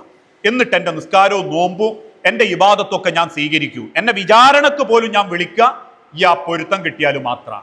റസൂലുള്ള കൈമലർത്തി ചോദിച്ചു, ഉമറെ എങ്ങനെ അള്ളാന്റെ മഹ്ശറയിൽ ഞാനത് ചോദിക്കും? പ്രിയപ്പെട്ടവരെ, അത്ര ഗൗരവ നിസ്കരിക്കലും നോമ്പൊൽക്കലും പോലെ തന്നെയുള്ള ഗൗരവ ബന്ധങ്ങൾ നന്നാക്കുന്നുള്ളൂ. അതുകൊണ്ട് തന്നെ ആൾക്കാർ ഭയങ്കര നിസ്കാരവും നോമ്പ് 1-ാമത്തെ സഫിലൊക്കെ ഉണ്ടാവും, പക്ഷെ കുടുംബക്കാരായിട്ട് പണക്കായിരിക്കും. ഇതേപോലെയാണ് ഇബാദത്തിന്റെ കാര്യത്തിലും വിശ്വാസത്തിന്റെ കാര്യത്തിൽ. ഒരു കാര്യം ഹറാമാന്ന് റബ്ബ് പറഞ്ഞു, നമ്മൾ ആ ഹറാം എന്നെ ചെയ്യും, രഹസ്യമായിട്ടും പരസ്യമായിട്ടും. ഞാൻ ഈ ഷാദുലിപ്പള്ളിയിൽ ഖുതുബ പറയുമ്പോൾ അവിടെ മുൻപിൽ എന്നും വരുന്ന ഒരു പ്രായമുള്ള ഒരു വാപ്പുണ്ട്. അദ്ദേഹം എന്നും എന്റെ കൈ പിടിച്ചിട്ട് പറയും, നല്ല ഖുതുബ, ഇപ്പോഴത്തെ കാലത്ത് പറയേണ്ട ഖുതുബ. കുറച്ച് ദിവസം അയാൾ വെള്ളിയാഴ്ച കാണുന്നില്ല. ഞാനൊരു കല്യാണപ്പുരയിൽ വെച്ച് കണ്ടപ്പോൾ ചോദിച്ചല്ല, ഇപ്പൊ പള്ളിക്ക് കാണുന്നില്ലല്ലേ? എങ്കിൽ ഞങ്ങൾ ആ പറഞ്ഞൊരു കുത്തുബ നമുക്ക് പിടിച്ചില്ല എന്ന് പറഞ്ഞു. ഞാൻ ചോദിച്ചു, ഏത് കുത്തുബ? മൗലൂദ് കഴിക്കരുത് എന്ന് പറഞ്ഞ് ഞാൻ പണ്ടുള്ളപ്പോഴേ വാപ്പുള്ള കാലത്ത് ചെയ്തു വരുന്നതാ. അതെന്താ ഇപ്പൊ പറ്റൂല എന്ന് പറയാനുള്ള കാരണം? ഞാൻ പറഞ്ഞു, ഖുർആനിലും ഹദീസിലും ഇല്ല, അള്ളാന്റെ ഹബീബും ചെയ്തിട്ടില്ല. പിന്നെ ചെയ്യാൻ മാർഗമുണ്ട്, നിങ്ങൾ അത് ചെയ്തോളൂ എന്ന് പറയണമെങ്കിൽ അതിനൊരു തെളിവ് വേണ്ടേ? ഖുർആനിലോ ഹദീസിലോ സലഫുസാലിങ്ങളിലോ ആദ്യത്തെ 3 നൂറ്റാണ്ടിലോ അങ്ങനെ ഒരു ചരിത്രം ഇല്ലെങ്കിൽ പിന്നെ ഞമ്മക്ക് ഇഷ്ടപ്പെട്ടതൊക്കെ കയറ്റിക്കൂട്ടാൻ പറ്റുകയാണെങ്കിൽ എനിക്കിഷ്ടം ഇശാ 2ഉം സുബ്ഹി 4ഉം ആയിരുന്നു. കാരണം എല്ലാ തിരക്കും കഴിഞ്ഞ് ഇശായിന് പുരക്കെത്തുമ്പോഴേക്കല്ലൂടി ക്ഷീണിച്ച് വശാവും. അതുകൊണ്ട് 2 ആയിനെങ്കിൽ എനിക്ക് കഴിച്ചില്ലായിരുന്നു. സുബഹിക്ക് എന്തായാലും എണീക്കുമ്പോൾ നല്ലോണം ടൈം കിട്ടും. അതുകൊണ്ട് അതൊരു 4 ആക്കാൻ എനിക്ക് തോന്നിയാൽ നടക്കുവോ? ഇല്ല. എങ്കിൽ അതേപോലെയാണ് മതത്തിന്റെ കാര്യം. നമുക്ക് ഇഷ്ടപ്പെട്ടതാന്ന് വിചാരിച്ച് ചെയ്യാൻ പാടില്ല. ഇതാ മനുഷ്യന്റെ സ്വഭാവം. ഒരു ഭാഗത്ത് തൗഹീദ് ഉണ്ട് എന്ന് പറയുന്നതോടൊപ്പം സർവ്വ ഖുറാഫാത്തും ചെയ്യും. നിങ്ങൾ ആലോചിച്ചു നോക്കൂ, ഇന്ന് വരെ ഇസ്ലാമിക ചരിത്രത്തിൽ പ്രവാചകൻ സല്ലല്ലാഹു അലൈഹി വസല്ലമയുടെ ചരിത്രം കണ്ടു പഠിക്കാത്ത വ്യക്തികള് കാണിച്ചു കൂട്ടുന്ന വിവരക്കേടുകളാണ് ഇന്ന് മുസ്ലിം സമൂഹത്തിൽ കൂടുതൽ. ഒന്ന് ആലോചിച്ചു നോക്കൂ, ഇന്നത്തെ കാലഘട്ടത്തിൽ ഏറ്റവും കൂടുതൽ ശിർക്ക് ചെയ്യപ്പെടുന്നത് എവിടെയാ? കബറിങ്കല. എല്ലാ കബറിങ്കലും ആ കബറിന്റെ അടുത്ത് കാണിച്ചു കൂട്ടുന്ന വൃത്തികേടുകൾക്കും ശിർക്കൻ ഖുറാഫാത്തുകൾക്കും അതിരില്ല. ഇക്കഴിഞ്ഞൊരു 2 ആഴ്ചകൾക്ക് മുൻപ് കോഴിക്കോട് ഒരു അപ്പവാണിഭ നേർച്ച ഉണ്ടായിരുന്നു. ഭയങ്കര രസ, എല്ലാറ്റിനും അപ്പം. ആ അപ്പം കൊടുക്കണമെന്ന ആ അപ്പത്തിന്റെ സുക്കേട് മാറാൻ കരളപ്പം, കണ്ണപ്പം, കെടുമ്പപ്പം, സർവ്വ അപ്പങ്ങളും ആ ജാറത്തിങ്കൽ കിടക്കുന്ന ഷെയ്ഖിന് അതിന് സാധിക്കുമെന്ന് വിശ്വസിക്കുമ്പോ 1400 കൊല്ലങ്ങൾക്ക് മുൻപ് പ്രവാചകൻ ജീവിച്ചിരുന്ന ആ കാലഘട്ടത്തിൽ ഒരൊറ്റ ചരിത്രം പഠിച്ചൊരു മുസൽമാന് ഒരു ജാറത്തിങ്കൽ പോയി പ്രാർത്ഥിക്കാനുള്ള ഒരു ചിന്തയും വരൂല. ഏതാ ചരിത്രം? മക്കയെന്ന് പ്രവാചകനെ മദീനയിലേക്ക് ഹിജ്റ പോയി, അഥവാ ഒളിച്ചോടേണ്ടി വന്നു. എന്തിന്? മക്കയിൽ ഒരു പ്രശ്നം ഉണ്ടാക്കിയില്ല, ഒരു പെണ്ണിനോട് ഒരു അപമര്യാദയായിട്ട് പെരുമാറിയില്ല, മക്കയിൽ എന്തെങ്കിലും ബിസിനസ് തുടങ്ങി പൊളിഞ്ഞതല്ല, മക്കയിൽ അധികാരത്തിന് വേണ്ടി ചരട് വലിച്ചതല്ല, മറിച്ച് അള്ളാഹുവിനോട് മാത്രമേ നിങ്ങൾ പ്രാർത്ഥിക്കാവൂ, ലാത്തന്റെ കബറിങ്കൽ നിങ്ങൾ പോകരുത് എന്ന് പറഞ്ഞതിന്റെ പേരിൽ. ഇതല്ലാത്തൊരു കാരണം ഇന്ന് ഏതെങ്കിലും ഒരു മുസൽമാന് കാണിക്കാൻ പറ്റുമോ? പ്രവാചകൻ മക്കയിൽ നിന്നും മദീനയിലേക്ക് ഹിജ്റ പോയത് ഇതല്ലാത്ത ഒരു കാരണം ഇന്ന് ലോകത്തൊരാൾക്കും കാണിക്കാൻ പറ്റൂല. അത് ഈ ജാറത്തിക്ക പോകുന്നവർക്കും പറ്റൂല. അങ്ങനെ പ്രവാചകൻ മക്കയിൽ നിന്നും മദീനയിലേക്ക് പോയി, വർഷങ്ങൾക്ക് ശേഷം മദീനയിൽ നിന്നും മക്കയിലേക്ക് തിരിച്ചു വന്നു. മക്ക ഫതഹായപ്പോ, മക്ക ഇസ്ലാമിന് കീഴൊതുങ്ങിയപ്പോ, അന്ന് മക്കയിലുള്ള പ്രവാചകനെ കൊല്ലാൻ കാത്തിരുന്ന സർവ്വ ആളുകളും പ്രവാചകന്റെ മുൻപിൽ ഇങ്ങനെ ചങ്ങലകൾ ബന്ധിച്ച് പ്രതികാരത്തിന് വേണ്ടി കാത്തു നിൽക്കുമ്പം അബൂ സുഫിയാൻ അടക്കം ഹൃദയം പൊട്ടി പറയുന്നുണ്ട്, ഇന്ന് മുഹമ്മദിന്റെ ദിവസമാ, അവന്റെ പ്രതികാരം ആരംഭിക്കുകയാണ്. കയ്യാമം വെച്ച് നിർത്തിയ മുഴുവൻ ശത്രുക്കളെ മുൻപിലൂടെയും റസൂലുള്ള നടന്നു. സഹാബാക്കൾ ഓരോരുത്തരും പ്രതികാരത്തിന് കൽപ്പന കിട്ടുന്നുള്ള പ്രതീക്ഷയിൽ ഇങ്ങനെ കാത്തു നിൽക്കുക. ആ സമയത്ത് പ്രവാചകൻ അന്ന് മക്കയിലേക്ക് കാലുവെച്ചപ്പോ കൊടുത്ത ആദ്യത്തെ ഉത്തരവ്, മക്കയുടെ അധികാരം കിട്ടിയ റസൂലുള്ള ആദ്യം കൊടുത്ത ഉത്തരവ് എന്താണെന്നറിയോ? മകൻ കഅബ് മകളുടെ ഭർത്താവ് അലിയെയും അലിയുടെ കൂട്ടുകാരൻ കഅബ് ബിൻ മാലിക്കിനെയും അടുത്തു വിളിച്ച് കൈയിലുണ്ടായിരുന്ന ഒരു ഇരുമ്പിന്റെ പാര 2 പേരെ കൈമ കൊടുത്തിട്ട് പറഞ്ഞു, മോനെ അലി, ഒരാളുടെ നെരിയാണിക്ക് മുകളിലേക്ക് പൊങ്ങി നിൽക്കുന്ന സർവ്വ കബറും അടിച്ചു നിരപ്പാക്കണം അലി. അതേത് ലാത്തയുടേതാണെന്ന് പറഞ്ഞാലും, അതേത് മഹാനാണെന്ന് പറഞ്ഞാലും, അലി അതേത് അമ്പിയാക്കളുടെ കബറാണെന്ന് അവർ പറഞ്ഞാലും, ഒരാളുടെ നെരിയാണിക്ക് മുകളിലേക്ക് പൊങ്ങി നിൽക്കുന്ന കബറുകൾ മുഴുവനും അലി അടിച്ചു നിരപ്പാക്കണമേ അലി. അന്ന് കഅബിനെയും കുട്ടി അലി ബിൻ അബീ ത്വാലിബ് കഅബയിലെ അതിന്റെ ഉൾഭാഗത്തുള്ള ബിംബങ്ങളും പുറം ഭാഗത്തുള്ള ഖബറുകളും അടിച്ചു നിരപ്പാക്കി. 1400 കൊല്ലങ്ങൾക്ക് ഇപ്പുറം നിങ്ങളൊന്ന് മക്കയിൽ പോയി, ഒന്ന് മദീനയിൽ ചെല്ലി, ലോകം കണ്ട ഏറ്റവും നല്ല ഔലിയാക്കൾ കിടക്കുന്ന മണ്ണ്, ഉഹുദീങ്ങൾ കിടക്കുന്ന മണ്ണ്, ബദരീങ്ങൾ കിടക്കുന്ന മണ്ണ്, ഖന്തക്കീങ്ങൾ കിടക്കുന്ന മണ്ണ്, ഖൈബരീങ്ങൾ കിടക്കുന്ന മണ്ണ്, പ്രവാചകന്റെ നെഞ്ചോട് ഒട്ടിക്കിടന്ന ഖദീജ ബീവി കിടക്കുന്ന മണ്ണ്, പ്രവാചകന്റെ പ്രിയപ്പെട്ട മക്കൾ ഫാത്തിമയും അടക്കം കിടക്കുന്ന മണ്ണ്. ആ മണ്ണിൽ ഒരൊറ്റ കബറിന്ന് കെട്ടിപ്പൊക്കാൻ സമ്മതിച്ചിട്ടില്ല. ഒരൊറ്റ കബറിന്റെ അടുത്ത് ദ്വാരക്കാൻ പറ്റൂല. ഉഹുദിലേക്ക് ചെല്ലുമ്പോൾ അമീറായിട്ട് ഞാനും പോകാറുണ്ട്. കേരളത്തിൽ നിന്ന് വരുന്ന ചില മൊയ്ലിയന്മാർ ഉഹുദിന്റെ അടുത്തുണ്ടായി കൈ ഇങ്ങനെ പൊക്കിച്ചിട്ട് ആമി വെക്കുമ്പോഴേക്കും പോലീസുകാരൻ വന്ന് ലാത്തിയോണ്ട് തല്ലും. പ്രവാചകനോട് സലാം പറയുന്നതിന്റെ മുൻപിൽ വെച്ചിട്ട് യാ റസൂലല്ലാഹ് അസ്തഗ്ഫിറു യസൂറല്ലാഹ് എന്ന് പറയുമ്പോഴേക്കും പിന്നെ തല്ല് കിട്ടും. കാരണം അങ്ങനെയുള്ള കബറിങ്കൽ പോയി പ്രാർത്ഥിക്കരുതെന്ന് പഠിപ്പിച്ചത് അള്ളാഹുവിന്റെ പ്രവാചകനാ. ആ റസൂൽ സല്ലല്ലാഹു അലൈഹി വസല്ലമ ഇന്ന് സഹാബത്തിന്റെ കൂടെ കേരളത്തിൽ വന്നാൽ ആദ്യം പൊളിക്കുന്ന കുബ്ബ അതായിരിക്കും. നിങ്ങൾ ചിന്തിക്കും, അള്ളാഹുവിന്റെ പ്രവാചകൻ എത്ര കുബ്ബ കേരളത്തിൽ എത്ര ജാറം പൊളിക്കേണ്ടി വരും. ഇനി ആ റസൂലുള്ള വഫാത്താകുന്നതിന്റെ തൊട്ടു മുൻപ് ആയിഷ ബീവിന്റെ മടിയിൽ തലവെച്ച് കിടക്കുമ്പോൾ പറയുന്ന ഒരു വാക്കുണ്ട്, ആയിഷ ജനങ്ങളോട് പറയണം, റസൂലിന്റെ വസിയത്ത, അന്ത്യവസിയത്ത്. റസൂൽ മരണം ഇങ്ങനെ കൺമുൻപ് ശ്വാസം മുട്ടും, കയ്യിലുണ്ടായിരുന്ന ഒരു തോർത്തുമുണ്ട് പ്രവാചകൻ മുഖത്തേക്കിടും, മുഖത്തുനിന്ന് ഇങ്ങനെ വലിച്ചു മാറ്റും. അത് മാറ്റുന്ന പ്രവാചകൻ വേദനക്കിടയിലും ആയിഷ ബീവിനോട് പറയും, ആയിഷ ഇന്നലിൽ മൗത്തി സക്കറാത്ത്, മരണത്തിന് എന്തോ ഒരു വേദന ഉണ്ട് ആയിഷ. അതെന്താന്ന് റസൂലുള്ളാഹിക്ക് പറയാൻ പറ്റുന്നില്ല. പക്ഷെ റസൂലിന്റെ മുഖവും ശരീരവും വേർക്കുന്നത് കണ്ടപ്പോൾ ആയിഷ ബീവിക്ക് മനസ്സിലായി അള്ളാന്റെ റസൂൽ വലിയ വേദന അനുഭവിക്കുന്നുണ്ട് എന്ന്. ആയിഷ ബീവി കണ്ണീരോടുകൂടി പ്രവാചകന്റെ തലയെടുത്ത് മടി കിടത്തി, എന്താ റസൂലെ ഞാൻ ചെയ്യേണ്ടത് എന്ന് കണ്ണീരുമായിട്ട് നിൽക്കുമ്പം റസൂലുള്ളാഹി ഒരല്പം പുഞ്ചിരിയോടെ പറയുന്നുണ്ട്, ആയിഷ ജനങ്ങളോട് പറയണം ലാ തജ്അൽ ഖബരി വസനൻ യുഅബദ്, എന്റെ ഖബറിനെ പോലും കെട്ടിപ്പൊക്കി ആരാധിക്കരുതേ എന്ന് അവരോട് ഇനി പറയണേ ആയിഷ. എന്നിട്ട് രണ്ട് കൈയും ആകാശത്തേക്ക് നീട്ടിയിട്ട് പറഞ്ഞു, റബ്ബേ അല്ലാഹുമ്മ ലാ തജ്അൽ ഖബരി ഈദാ, എന്റെ ഖബറിനെ നീ ഒരു ആഘോഷ സ്ഥലമാക്കി മാറ്റല്ലേ റബ്ബേ. ജൂത ക്രൈസ്തവന്മാര് അവരിലുള്ള ഔലിയാക്കൾ മരിക്കുമ്പോ, മഹാന്മാര് മരിക്കുമ്പോ ആ ഖബറുകൾ കെട്ടിപ്പൊക്കി ജൂതന്മാര് ആഘോഷിച്ചതുപോലെ എന്റെ ഖബറിനെ നീ മാറ്റല്ലേ റബ്ബേ എന്ന് കണ്ണീരോടെ പ്രാർത്ഥിച്ചു വഫാത്തായ റസൂലിന്റെ അനുയായികളിൽ ഇന്നും ജാറത്തിങ്കൽ ചെന്ന് ദ്വാരക്കുന്നവരുണ്ട്, ജാറത്തിങ്കൽ ചെന്ന് മൂടുന്നവരുണ്ട്, അവിടെ തെണ്ണക്കും മന്ത്രിച്ചൂതിയ ഏലസിനു വേണ്ടി കാത്തിരിക്കുന്നവരുണ്ട്. ഇതൊക്കെ വേണ്ടാന്ന് പറയുമ്പോൾ പറയും നിങ്ങൾ മുജാഹിദായതുകൊണ്ടാണ്. ഞാൻ വാപ്പാനെ കേട്ടത് നിങ്ങൾ എന്തെങ്കിലും വൃത്തിയേട് ചെയ്തിട്ടുള്ളൂ എന്ന് പറഞ്ഞതിന്റെ പേരിലോ ഞാൻ എന്തെങ്കിലും വൃത്തിയേട് ചെയ്തതിന്റെ പേരിലോ അല്ല. നിങ്ങൾ നോക്കൂ, ഞാനൊരു പ്രസംഗം ഇട്ട് കഴിഞ്ഞാൽ യൂട്യൂബിലിട്ട് അതിന്റെ അടിയിൽ കുറേ വാപ്പാനെയും മാനെയും പറയുന്നവരുണ്ടാവും. അതെന്തിന്റെ പേരിലാ? നിങ്ങൾ ഇത്തരത്തിലുള്ള ശിർക്ക് ചെയ്യരുത് എന്ന് പറഞ്ഞതിന്റെ പേരിൽ. അള്ളാഹുവിന്റെ പ്രവാചകൻ വഫാത്തായതിനു ശേഷം 300 കൊല്ലം ഇസ്ലാമിക ലോകത്ത് ഒരു പ്രശ്നവുമില്ല. കാരണം 300 കൊല്ലം ഇസ്ലാമിക ലോകത്ത് അള്ളാഹു സർട്ടിഫിക്കറ്റ് കൊടുത്ത മനുഷ്യരാ. ഖൈറുൻ നാസി ഖർനി സുമ്മല്ലദീന യലൂനഹും സുമ്മല്ലദീന യലൂനഹും സുമ്മല്ലദീന യലൂനഹും. ജനങ്ങളിൽ അള്ളാഹുവിനെ ഏറെ ഇഷ്ടപ്പെട്ട, അള്ളാഹു പറഞ്ഞതുപോലെ ജീവിച്ചവരാണ് ഒന്ന് പ്രവാചകന്റെ അനുയായികൾ, 2 സഹാബാക്കൾ, മൂന്നാമത്തത് താബിഈങ്ങൾ, താബിയുത്താബിഈങ്ങൾ. ഈ 300 കൊല്ലം ആണ്ടില്ല, മൗലൂദില്ല, വാപ്പാന്റെ കുത്തറാത്തീബില്ല, അതിന്റെ പേരിലുള്ള ഒരു ആഭാരങ്ങളും ഇല്ല, അനാചാരങ്ങളില്ല, മന്ത്രിച്ചൂതലുകളില്ല. എന്നാൽ ഇന്ന് രഹസ്യമായിട്ട് ഇതൊക്കെ ചെയ്യുന്ന നമ്മളെ കൂട്ടത്തിലുണ്ട്. ഒരിക്കൽ ഒരു പെൺകുട്ടീന്റെ കൂടെ പ്രവാചകന്റെ അരികിൽ വന്നിട്ട് ഒരു ഉമ്മ മകളോട് പറഞ്ഞു, മോളെ റസൂലിന് സലാം പറ. റസൂലുള്ളാന്റെ നേരെ കൈ നീട്ടിയിട്ട് ആ ചെറിയ കുരുന്ന് സലാം പറഞ്ഞപ്പോ റസൂലുള്ള സലാം അടക്കിയില്ല. ഇസ്ലാമിക ചരിത്ര ഇമാം മുസ്ലിം റിപ്പോർട്ട് ചെയ്യുന്ന ഹദീസ. സഹാബാക്കൾ ഇങ്ങനെ അമ്പരന്ന് നിൽക്കുക, ഒരു കുഞ്ഞ് സലാം പറഞ്ഞിട്ട് റസൂല് മടക്കണില്ല. പെൺകുട്ടിന്റെ ഉമ്മ പറഞ്ഞു, മോളെ ഒന്നുകൂടി പറ. പെൺകുട്ടി 3 തവണ പറഞ്ഞു, റസൂല് മടക്കുന്നില്ല. സ്ത്രീയുടെ കണ്ണു നിറഞ്ഞു. കണ്ണീരോട് ആ പെണ്ണിങ്ങനെ തിരിഞ്ഞു നടക്കുമ്പോൾ പ്രവാചകൻ നിർത്താൻ പറഞ്ഞു. കൈനീട്ടി സലാം പറഞ്ഞ പെറിയ പെൺകുട്ടിയുടെ കയ്യിലുള്ള ഒരു കറുത്ത ചരട് ഇങ്ങനെ ചൂണ്ടിയിട്ട് റസൂലുള്ള ചോദിച്ചു, ഉമ്മ ആരാണ് ഈ ചരട് കുട്ടിക്ക് കെട്ടിക്കൊടുത്ത്? ആ ഉമ്മ പറഞ്ഞു, റസൂലേ, ഈ കുട്ടിയുടെ പിതാവിന്റെ പിതാവ് ജാഹിലിയത്തിൽ ജീവിച്ചിരുന്ന ഒരാളാണ്. അദ്ദേഹം ഇങ്ങനെയൊക്കെ കെട്ടിക്കൊടുത്തൊരു സംരക്ഷണം ഇങ്ങനെ വാങ്ങിക്കൊടുക്കുന്ന കൂട്ടരിൽപ്പെട്ട ഒരാളാണ്. അങ്ങനെയൊക്കെ ഒരു മന്ത്രിച്ചൂതി കെട്ടിയാൽ അതിലൊരു സംരക്ഷണം കിട്ടുമെന്ന് വിശ്വസിക്കുന്ന ഒരാളാ. അദ്ദേഹം ഒരു പക്ഷി നോട്ടക്കാരനാ, എന്ന് പറഞ്ഞാൽ മഷിനോട്ടം, ജ്യോത്സ്യം അദ്ദേഹം കെട്ടിക്കൊടുത്തതാ റസൂലേ. റസൂലുള്ള ചൂണ്ടുവിരലിട്ട് ആ കറുത്ത ചരട് പൊട്ടിച്ചെറിഞ്ഞിട്ട് പറഞ്ഞു, വഅലൈക്കുമുസ്സലാം വറഹ്മത്തുള്ളാഹ്, ഉമ്മ നിങ്ങളെ കുഞ്ഞിനെ നരകത്തിലേക്ക് കൊണ്ടുപോകരുത് കേട്ടോ. ഇതാ ഇസ്ലാം, ഇതാ പ്രവാചകന്റെ മതം. ഇന്ന് രഹസ്യമായിട്ട് അള്ളാന്റെ മാർഗത്തിൽ ജീവിക്കുന്നു എന്ന് തോന്നും, ഉള്ളുകൂടെ എല്ലാ അന്ധവിശ്വാസവും ഉണ്ടാവും.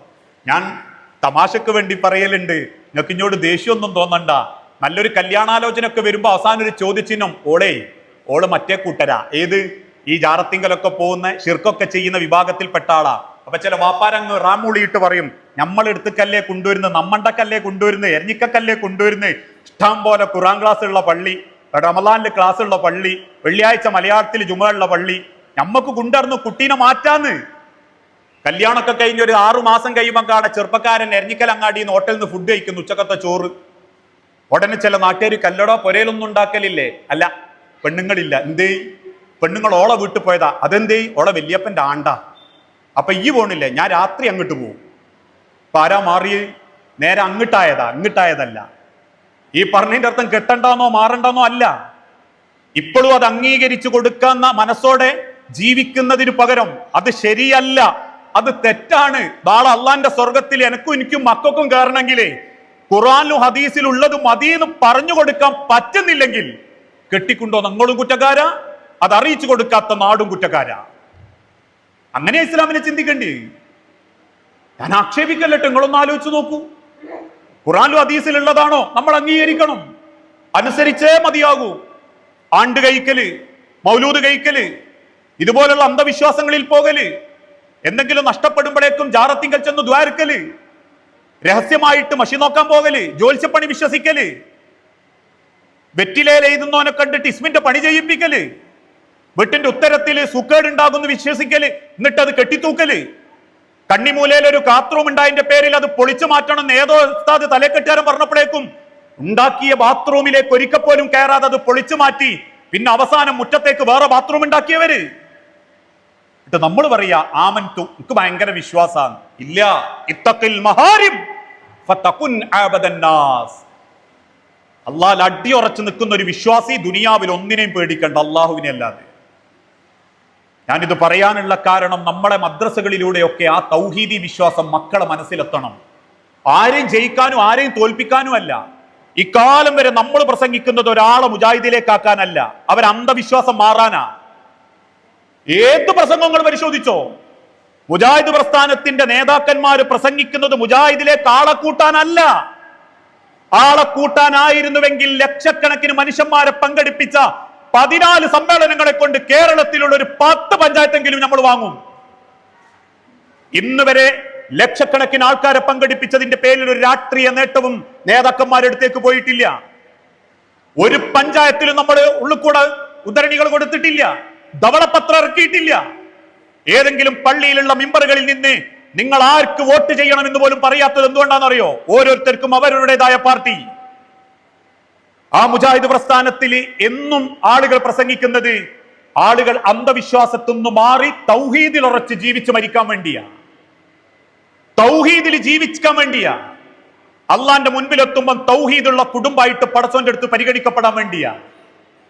അതുകൊണ്ട് തന്നെ നമ്മളെ മക്കൾക്ക് അറിയിച്ചു കൊടുക്കണം എന്താ തൗഹീദ് എന്ന്. കാരണം ഇന്നത്തെ കാലഘട്ടം ലിബറലുകളുടെ കാലഘട്ടമാണ്. കഴിഞ്ഞ ദിവസം കോഴിക്കോട് ഒരു വലിയ മാമാങ്കം നടന്നു. നിങ്ങൾ എത്ര പേര് അറിഞ്ഞിട്ടുണ്ടെന്ന് എനിക്കറിയൂല. ഒരു കേരളത്തിലുള്ള എഴുത്തുകാരന്മാരെയൊക്കെ സംഘടിപ്പിച്ച് ഒരു ലിബറൽ ഫെസ്റ്റ്. പണ്ടൊക്കെ എഴുത്തുകാർ എന്ന് പറഞ്ഞാൽ സമൂഹത്തിൽ വലിയ സ്വാധീനം ചെലുത്തുകയും മാറ്റങ്ങൾ ഉണ്ടാക്കുകയും ചെയ്യുന്ന ആളാണ്, വക്കമൗലവിനെ പോലുള്ള ആളുകൾ. ഇപ്പോഴത്തെ എഴുത്തുകാർ എന്നൊക്കെ പറഞ്ഞാൽ എന്താണെന്നറിയോ? ലിബറലുകൾക്ക് പ്രാധാന്യം കൊടുക്കുക, തോന്നിയാസത്തിന് പ്രാധാന്യം കൊടുക്കുക, അശ്ലീലതയും ആഭാസത്തരത്തിനും പ്രാധാന്യം കൊടുക്കുക. അതുകൊണ്ടാണല്ലോ മക്കളെ ചുണ്ടുമപ്പോലും ഇപ്പൊ എന്താണ് പേന കത്തിക്കൊണ്ടേതും ചോരാ സർവത്ത്. മാതാപിതാക്കളെ മാപ്പ്, ഇനി അങ്ങോട്ട് തന്നിഷ്ട പോക്ക്, ഉന്നം മറന്നൊരു പോക്ക് ഉപദേശമോ മതിയാക്ക്. ഇതാ ഇന്നത്തെ കാലഘട്ടത്തിലെ എഴുത്ത്, ഇതാ ഇന്നത്തെ കാലഘട്ടത്തിലെ കേൾവി. എന്നിട്ട് ആ ഫെസ്റ്റിന് വന്ന ആൾക്കാരുടെ ശരീരഭാഗങ്ങള് ഓരോരുത്തരും നമ്മൾ കണ്ണുപൊത്തിയിട്ട് നടക്കേണ്ട ഗതികേട്. അതിനേക്കാൾ ഏറെ ലിബറൽ മനോഭാവം വളർത്തുന്നതിന് വേണ്ടി മീഡിയകളിലൂടെ അവർ പ്രചരിപ്പിക്കുന്ന തോന്നിവാസങ്ങൾ, വൃത്തികേടുകൾ. അതിന്റെ പരിണിത ഫലം എന്താ? 25 വയസ്സ് കഴിഞ്ഞ പെൺകുട്ടിക്കും കല്യാണം വേണ്ട. എന്തേ? പഠിക്കണം, ജോലി വാങ്ങണം, എനിക്ക് പണിക്ക് പോകണം, എനിക്ക് മാസശമ്പളം കിട്ടണം, ഓൻ വേണേ പൊരയിലുന്നോട്ടെ, ഓനെ ഞാൻ നോക്കിക്കോളും. എത്ര പെയ്യാപ്പിളാര് പെണ്ണുങ്ങളെ തേടി നടക്കുന്നുണ്ട്. പ്രായത്തിനനുസരിച്ച് കല്യാണത്തിന്റെ മഹത്വം ബോധ്യപ്പെടുത്തി കൊടുക്കാൻ അമ്മമാർക്കും വാപ്പാർക്കും പറ്റുന്നില്ല. ഇനി ഞാൻ ഇങ്ങനത്തെ ചില സമലങ്ങളിലൊക്കെ ചോദിക്കൽ, സമയമായോ? ഞാൻ നിർത്തട്ടോ. സമയം ചോദിക്കാറുണ്ട്. ചിലരൊക്കെ പറയും മദ്രസ ഒഴിവാക്കും. ചിലര് മദ്രസ ഒഴിവാക്കിയിട്ട് പറയും ശനിയും ഞായറും പറഞ്ഞേക്കണം. വീക്കെൻഡ് മദ്രസയെ ഞങ്ങൾ ഉദ്ദേശിക്കുന്നത്. ശനിയും ഞായറും ആയിരിക്കും ഉമ്മാന്റെ കല്യാണവും മോളെ ചോറൂണും മറ്റവന്റെ ബർത്ത്ഡേയും ഒക്കെ വരിക. അതോടെ അതും പോവും. പിന്നെ ഒരു മൂന്നാമതൊരു രക്ഷപ്പെടാനുള്ള വർത്താന ഞാൻ പറഞ്ഞു കൊടുത്താൽ പോരെ, എനിക്കുള്ള വിവരം വെച്ച് ഞാൻ അങ്ങ് അഡ്ജസ്റ്റ് ചെയ്ത് കൊടുക്കലാണ്. വാപ്പാരന്മാരെ നമുക്ക് എത്രത്തോളം വിവരമുണ്ട്? വിവാഹത്തിന്റെ സുന്നത്ത് എന്താ, ഷർത്ത് എന്താന്ന് അറിയുന്ന എത്ര വാപ്പാരന്മാരും ഈ കൂട്ടത്തിലുണ്ട്? ഒരു വിവാഹത്തിന്റെ ഷർത്ത് എന്താ, സുന്നത്ത് എന്താ? വിവാഹ ആലോചനകൾ ആര് തമ്മിലാ വേണ്ടി? വിവാഹത്തിന്റെ അന്ന് എന്തൊക്കെയാ വേണ്ട? ഒരാളങ്ങൾ കല്യാണം ക്ഷണിക്കുമ്പോൾ നിങ്ങൾ ആഗ്രഹിക്കേണ്ടത് എന്താ? അള്ളാന്റെ ബർക്കത്ത് കിട്ടാൻ അള്ളാന്റെ സദസ്സിൽ അള്ളാഹുവിന്റെ റസൂലുള്ള പറഞ്ഞൊരു വാക്കുണ്ട്, അള്ളാഹുവിന് ഇഷ്ടപ്പെട്ട സദസ്സിൽ പടച്ചോൻ ഹാജരാവും, അള്ളാഹുവിന് വെറുക്കപ്പെട്ട സദസ്സിൽ അള്ളാഹു തആല മാറി നിൽക്കും മലക്കുകളോടൊപ്പം. വസ്തഖ്വദത് ജുനൂദ് ശൈത്വാൻ, അങ്ങനെ തന്നെയാ ഹദീസിൽ. വസ്തഖ്വദത് ജുനൂദ് ശൈത്വാൻ, ജുനൂദ് എന്ന് പറഞ്ഞാൽ സൈന്യം. ആരുടെ സൈന്യം? ശൈത്വാൻ, പിശാചിന്റെ സൈന്യം. സ്തഖ്വദ, അവര് മാത്രം അവിടെ ഉണ്ടാവും. അള്ളാഹുവിന് ഇഷ്ടപ്പെടാത്ത സദസ്സ് ഏതാ സദസ്സ്? ഇന്ന് കാണുന്ന അമ്പരപ്പിക്കുന്ന കല്യാണ മാമാങ്കങ്ങൾ.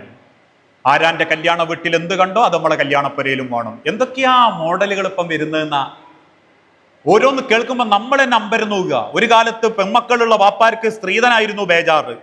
എങ്ങനെയാപ്പൊ ഒരു സ്ത്രീധനം കൊടുത്തു പറഞ്ഞേക്കാന്നുള്ള ബേജാറൊക്കെ മാറി.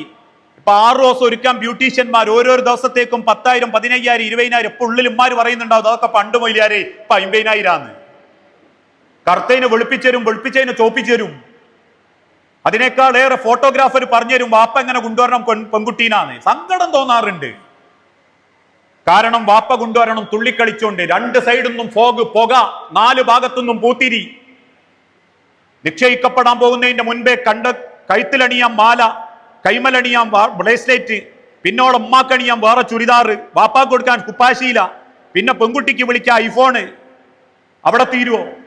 കുടുംബത്ത് പറന്ന സ്വന്തം അഭിമാനത്തിന് പോലും വില കൽപ്പിക്കാത്ത ചില അമ്മാര് തക്കിപ്പിടിച്ച 10,000-ന്റെ 25,000-ന്റെയും കൊട്ടയും പിടിച്ചു പോകും. എന്തിന്? റീലിൽ പെടാൻ. ഇതല്ലേ കുടുംബം? ഇതല്ലേ നമ്മളെ മക്കള് കാണുന്നത്? ഇതല്ലേ വളരുന്ന തലമുറ ആസ്വദിക്കുന്നത്?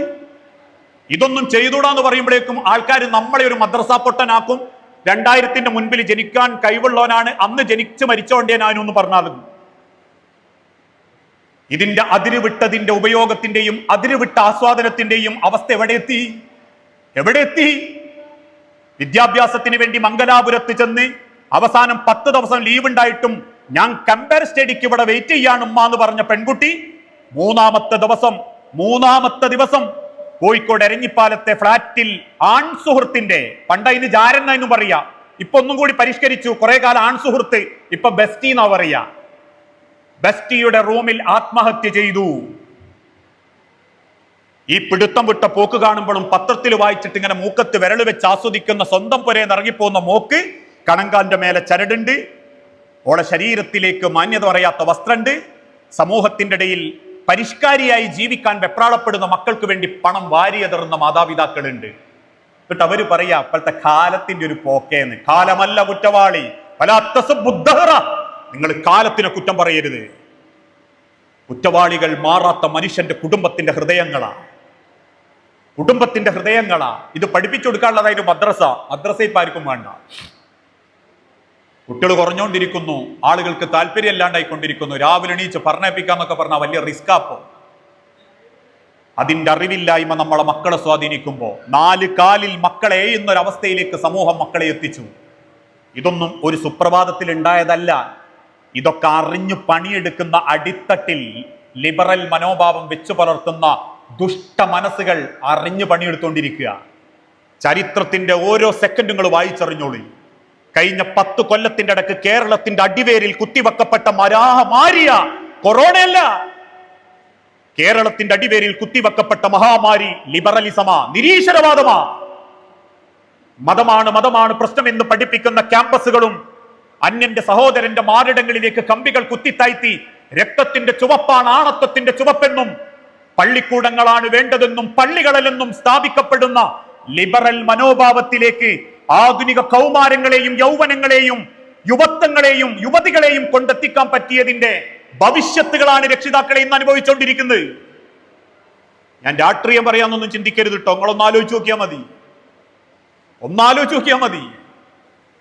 മതത്തിന്റെ അതിർവരമ്പിൽ നിന്നും ഒരു മനുഷ്യൻ പോകുന്നത് പിന്നീട് നിരീശ്വരവാദത്തിന്റെ ഭാഗത്തേക്കാ. കാരണം എന്താണെന്നറിയാം നിങ്ങൾക്ക്? ഞാൻ എന്താ കള്ളുടിക്കാത്ത, ഞാൻ എന്തുകൊണ്ടാ പെണ്ണു പിടിക്കാത്ത, ഞാൻ എന്തുകൊണ്ടാ ഫാഷൻ അനുസരിച്ചിട്ട് വെറൈറ്റി ആയിട്ട് നടക്കാത്ത? എന്റെ മതം എന്നോട് പറഞ്ഞു അതൊന്നും ചെയ്യരുത് എന്ന്. അല്ലാണ്ട് എന്റെ വാപ്പ പറഞ്ഞാലേ മോനെ കുടിക്കല്ലേ എന്ന്. എന്റെ മതം എന്നോട് പറഞ്ഞു കുടിക്കല്ലേ, നാടിന് ദുരന്താവും, വലിക്കല്ലേ, നാടിന് ദുരന്താവും. അന്യന്റെ പെണ്ണുങ്ങളെ പോയി ആഗ്രഹിക്കല്ലേ, വേറെ പെൺമക്കളോട് കഞ്ഞും കയ്യും കാണിക്കല്ലേ, അതൊരു കുടുംബത്തിന്റെ കണ്ണീരാവും. ശരി, ഞാൻ ആ മതം പൊട്ടിച്ചെറിഞ്ഞു എന്ന് സങ്കല്പിച്ചോളൂ നിങ്ങള്. പിന്നെ എനിക്ക് കുടിക്കാം, പിന്നെ എനിക്ക് വലിക്കാം, പിന്നെ എനിക്ക് ഏത് പെണ്ണിനെയും തൊള്ളിടാം, എനിക്ക് ഏത് പെണ്ണിനെയും ആസ്വദിക്കാം. അതാണ് ഇന്നത്തെ LGBTQ മഴവില്ല് നിറങ്ങൾ. ലെസ്ബിയൻ പെണ്ണിനെ കെട്ടാം, ആണിനെ കെട്ടാം. പ്രകൃതി നിയമങ്ങളൊന്നും അവർ പാലിക്കൂല. അത് പാടില്ല എന്ന് പറയുമ്പോഴേക്കും നമ്മൾ മദ്രസ പൊട്ടനായി മാറും.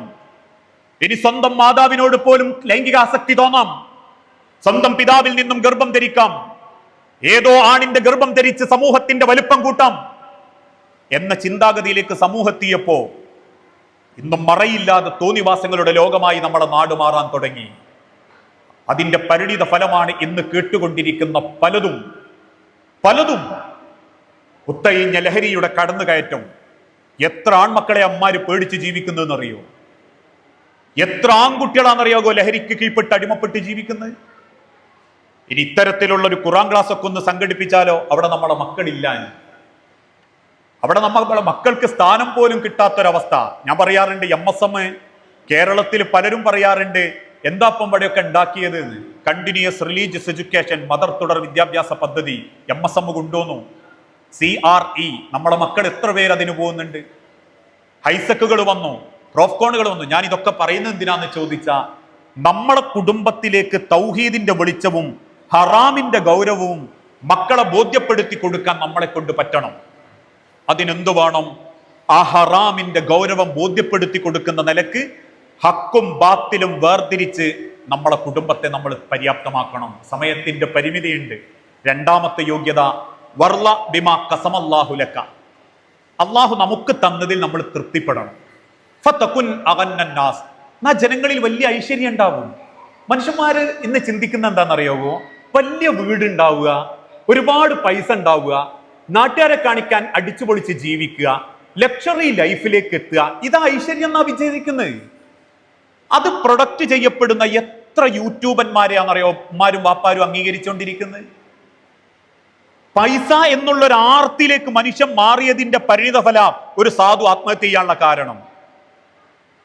അവിചാരിതമായി അപ്രതീക്ഷിതമായി കമ്പി പിടിച്ചു നിൽക്കുന്ന ഒരു മനുഷ്യൻ തന്റെ ബാഗ് പിടിക്കുമ്പം അറിയാതെ ഒരു പെണ്ണിന്റെ ശരീരത്തിൽ സ്പർശിക്കപ്പെട്ടപ്പോ വീണ്ടും വീണ്ടും ഇടത്തെ കൈയിൽ ഫോൺ പിടിച്ച് ആണിന്റെ ശരീരത്തിലേക്ക് ശരീരം ഉന്തിപ്പിടിച്ച് തള്ളാൻ ഒരസാൻ അവകാശവും സാവകാശവും അവസരം ഉണ്ടാക്കി കൊടുത്ത് അവസാനം റീച്ചിന് വേണ്ടിയിട്ട് 4 കട്ടുകളാക്കി കട്ട് ബാക്കിയെല്ലാം കൂട്ടിച്ചേർത്ത് പ്രൊഡക്റ്റ് ചെയ്യപ്പെട്ടപ്പോ റീൽസിന് വേണ്ടിയിട്ടും വ്ളോഗേഴ്സിന് വേണ്ടിയിട്ടും ലൈക്കിനും ഷെയറിനും വേണ്ടി ജീവിക്കുന്ന ഒരു കാലഘട്ടമായി മാറി. അത് നമ്മൾ ആ പെണ്ണിനെ കുറ്റം പറയുമ്പോൾ നമ്മളെ പുരയിലുണ്ട് അങ്ങനത്തെ കുറെ ആൾക്കാര്. ഓല ചിന്ത എന്താണെന്നറിയോ? മക്കളെ ബർത്ത്ഡേ സ്റ്റാറ്റസ് ഇടാൻ, റീൽസ് ഉണ്ടാക്കാൻ മാത്രം മക്കളുടെ ബർത്ത്ഡേ ആഘോഷിക്കുന്നവര്, പ്രവാചകന്റെ ജന്മദിനം ഇല്ല എന്ന് വിശ്വസിക്കുന്ന ഒരു മുസൽമാന്റെ കുടുംബത്തിൽ നിന്ന് മക്കളെ ആയുസ് പോയത് ആഘോഷിക്കുന്ന പമ്പരവിഡികൾ. അതല്ലേ നമ്മുടെ ബർത്ത്ഡേ ആഘോഷം? എന്റെ മോന് പടച്ചോൻ തീരുമാനിച്ച 25, 28, 30, 45, 60 വയസ്സിൽ നിന്ന് ഓന്റെ ചെറുപ്പത്തിലുള്ള ഒരു 4-5 വയസ്സ് പെട്ടെന്ന് തീർന്നപ്പോഴേക്കും നമ്മൾ അങ്ങോട്ട് ആഘോഷിക്കുക. വാപ്പാരുമാരും കളർ കുപ്പായിട്ട് വരിക, തൊപ്പി ഇടുക, ക്രൈസ്തവന്മാരുടെ പോലെ കേക്ക് മുറിക്കുക, രാണാലും മുഖത്ത് കുറെ വാരി പറ്റിക്കുക, കുറെ ആൾ ഇങ്ങോട്ടെറിയ, രാത്രി ഇതല്ല തന്യകൗമിന് വേണ്ടിയിട്ട് കുറച്ച് മറ്റോ കൊടുക്കുക. ഈ ജീവിതത്തിലേക്ക് നമ്മളെ നാടുകളും നഗരങ്ങളും മാറാൻ തുടങ്ങി. ഇതൊന്നുമല്ല അവസാനിക്കുന്നില്ല. ഇന്ന് അതുകൊണ്ട് തന്നെയാണ് ഈ കഴിഞ്ഞ ദിവസം ഞാൻ അമ്പരപ്പോടെ കണ്ടു വയസ്സറിയിച്ചൊരു പെണ്ണിന്റെ ഋതുമതി കല്യാണം. കാത്തിരിക്കുക. 50 വയസ്സ് കഴിഞ്ഞ ഒരു ഉമ്മാക്കും വാപ്പാക്കും മക്കൾ കൊടുക്കുക. 50ാം വയസ്സിൽ വെഡിങ് ആനിവേഴ്സറി. വാപ്പയമ്മയും കുളിച്ച് കുപ്പായിട്ടിട്ട് ഈ സാധു വയസ്സന്മാര് രണ്ടാളും കൂടി മീഡിയന്റെ മുൻപിൽ വന്നിരുന്നേ മക്കൾക്കനുസരിച്ച് തുള്ളുക. ഇതൊക്കെ ചിലർ പറയുമ്പോൾ ഇതൊക്കെ മനുഷ്യരെ തുടങ്ങുന്ന മാതിരി നിങ്ങൾക്ക് നിർത്താനാവില്ല. ഞാൻ ഉറപ്പിച്ചു പറയുന്നു, തുടങ്ങുന്നത് പോലെ നിങ്ങൾക്ക് നിർത്താനാവില്ല. 16 കൊല്ലങ്ങൾക്ക് മുൻപ് മഞ്ഞ കല്യാണം വന്നപ്പോൾ അത് പാടില്ല എന്ന് പ്രസംഗിച്ചു കേരളത്തിലെ മുജാഹിദീങ്ങള്. ഇന്ന് മഞ്ഞമ്മ തീരുവോ? പച്ചയുണ്ട്, ചുവപ്പുണ്ട്, കറുപ്പുണ്ട്, വെളുപ്പുണ്ട്, ഇനി വേറെ നിറണ്ടോ നോക്കുക. ബർത്ത്ഡേ ആഘോഷങ്ങള്, വെഡിങ് ആനിവേഴ്സറികള്, ഋതുമതി കല്യാണങ്ങള്, വയസ്സറിയിച്ച കല്യാണം, പല്ലു വന്ന കല്യാണം കുട്ടിക്ക്. എന്നിട്ട് അതിനു വേണ്ടിയിട്ട് വാൽപ്പച്ചെറുപ്പല്ലാണ്ട് ഉമ്മയും വാപ്പയും മക്കളും കൂടി കാത്തിരിക്കുന്ന ഒരു കോലം. ആഘോഷങ്ങളും ആസ്വാദനങ്ങളും മാത്രം പുൽകുന്ന ഒരു തലമുറയിലേക്ക് മാറുമ്പോൾ അവർക്ക് മതിയാവുന്നില്ല. ഒന്നും പടച്ചോൻ തന്നതൊന്നും അവർക്ക് മതിയാകുന്നില്ല. പണ്ട് കാലത്ത് ഞാൻ പറയാറുണ്ട്, എന്തെങ്കിലും കിട്ടിയാ തിന്ന് ജീവിച്ചോലായിരുന്നു നമ്മളെ വല്യാപ്പാരൊക്കെ. ഇപ്പോഴും എൻ്റെ വാപ്പങ്ങനെ ഇടക്കിടക്ക് കണ്ണീരോടങ്ങനെ പറയും. ബാപ്പന്റെ അമ്മ ഉണ്ടായിരുന്ന ഒരു കുഞ്ഞായിഷക്ക് ഒരു കൂട്ടുകാരി ഉണ്ടായിരുന്നു, ആമിന. രണ്ടാളും കൂടി ഏകദേശം ഒരു ഉച്ചയ്ക്ക് ശേഷം ഇറങ്ങായിരുന്നു എന്നാ. എന്തിന്? അന്നന്നത്തേക്ക് എന്തെങ്കിലും ഒന്ന് കിട്ടാൻ വേണ്ടിയിട്ട്. രണ്ടാളും കൂടി നെല്ലരിഞ്ഞുകൊണ്ടുപോയി കുത്തിക്കൊടുത്ത് അതിൽ നിന്ന് കിട്ടുന്ന തവിട് അതിൽ പഞ്ചസാര ഇട്ട് കോന്തൽമ കെട്ടിക്കൊണ്ടുവരികയായിരുന്നു എന്നാ. വാരിക്കൊടുക്കുന്ന സമയത്ത് ആമിനും അങ്ങനെ ഹൃദയം പൊട്ടിക്കരഞ്ഞു. വല്യമ്മ ചോദിച്ചപ്പോ പറഞ്ഞ പോലെ, ഇഞ്ച ബഷീർ 2 ദിവസമായിട്ട് പട്ടിണിയാ, ഓനെ ആ മാങ്ങ തള്ളിയിട്ട് കൊടുത്തത് ആ പച്ചമാങ്ങാന്ന്. അവസാനം തവിടിന്റെ പകുതി അമ്മ കൊടുത്തുന്നും 2 പേരും കൂടി കെട്ടിപ്പിടിച്ച് മുറ്റത്തുനിന്ന് കരഞ്ഞു എന്നൊക്കെ കേൾക്കുമ്പോ ഇന്ന് നമ്മൾ ഓൺലൈനിൽ കാത്തിരിക്കുക. ഒരു മന്തി ഓർഡർ ചെയ്താ 10 മിനിറ്റിന്റെ ഇടയ്ക്ക് തന്നെ ചെയ്താൽ 2 എണ്ണം കിട്ടും. കടിച്ചു വലിച്ചു തിന്നിട്ട് ബാക്കി കൊണ്ടുവച്ച് കളയും. ഒരു സമയത്ത് കാത്തിരിക്കാണ് രാത്രി 12-ന്റെയും 12:15-ന്റെയും ഇടയിൽ. നിങ്ങൾക്കൊന്ന് ഓർഡർ ചെയ്താൽ 2 കിട്ടും. ഒരു വീട്ടിൽ തന്നെ ഉണ്ടാകും അവന്റെ ഷൂ വെക്കാൻ 4 റാക്ക്. എന്തിനാ? ഒന്ന് കാശ്മീർ പോയപ്പോൾ വാങ്ങി, ഒന്ന് ദുബായ് പോയപ്പോൾ വാങ്ങി, ഒന്ന് കോഴിക്കോട് ഉണ്ടായിത്തരും വാങ്ങി, ഒന്ന് അരിഞ്ഞിക്കൽ അങ്ങാടിന്ന് വാങ്ങി, ഒന്ന് മൂത്താപ്പാന്റെ മോളെ കല്യാണത്തിന് വാങ്ങി, ഒന്ന് മറ്റേ ചുരിദാറിന് യോജിച്ചത് വാങ്ങി, ഒന്ന് മറ്റേ പാന്റിന് വാങ്ങി. 8 എണ്ണം ഓനെന്നെ ഉണ്ടാവും. ആക്ഷേപിക്കല്ലോ ഞാൻ. വർള്ളബിമാ കസം. മതിയാകുന്നില്ല എന്ന് തോന്നും. പിന്നെ പൈസ ഉണ്ടാക്കാൻ എന്ത് വഴിയും നോക്കേണ്ടി വരും. ആ വഴി അന്ന് കുറെ മനുഷ്യന്മാർ നോക്കുന്നത്. ആ വഴിയാണ് ഇന്ന് മനുഷ്യന്മാർ നോക്കുന്നത്. എല്ലാത്തിലും കള്ളത്തരം. അതിപ്പം വാഹനത്തിലാണെങ്കിലും ശരി, വാഹന വിൽപ്പനയിലാണെങ്കിലും ശരി.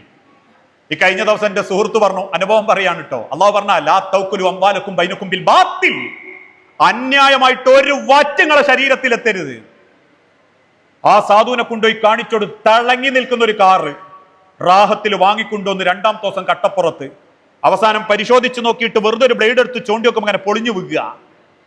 അവസാനം പെരണ്ടി അതിന്റെ മേലുള്ള അതിന്റെ ബാക്കിലുള്ളതാവട്ടെ ഒരു ഡോക്ടറുടെ ചിഹ്നവുക.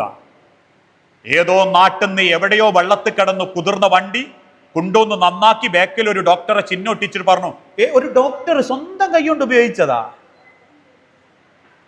മനുഷ്യർ ഈ പാപൊക്കെ എവിടെ നിന്നാ നമുക്ക് തീരുക? മണ്ണുക്ക് വെച്ച ആ ശരീരത്തിന് പോലും പടച്ചോൻ ഒരു ആശ്വാസം കൊടുക്കൂലെന്നാ.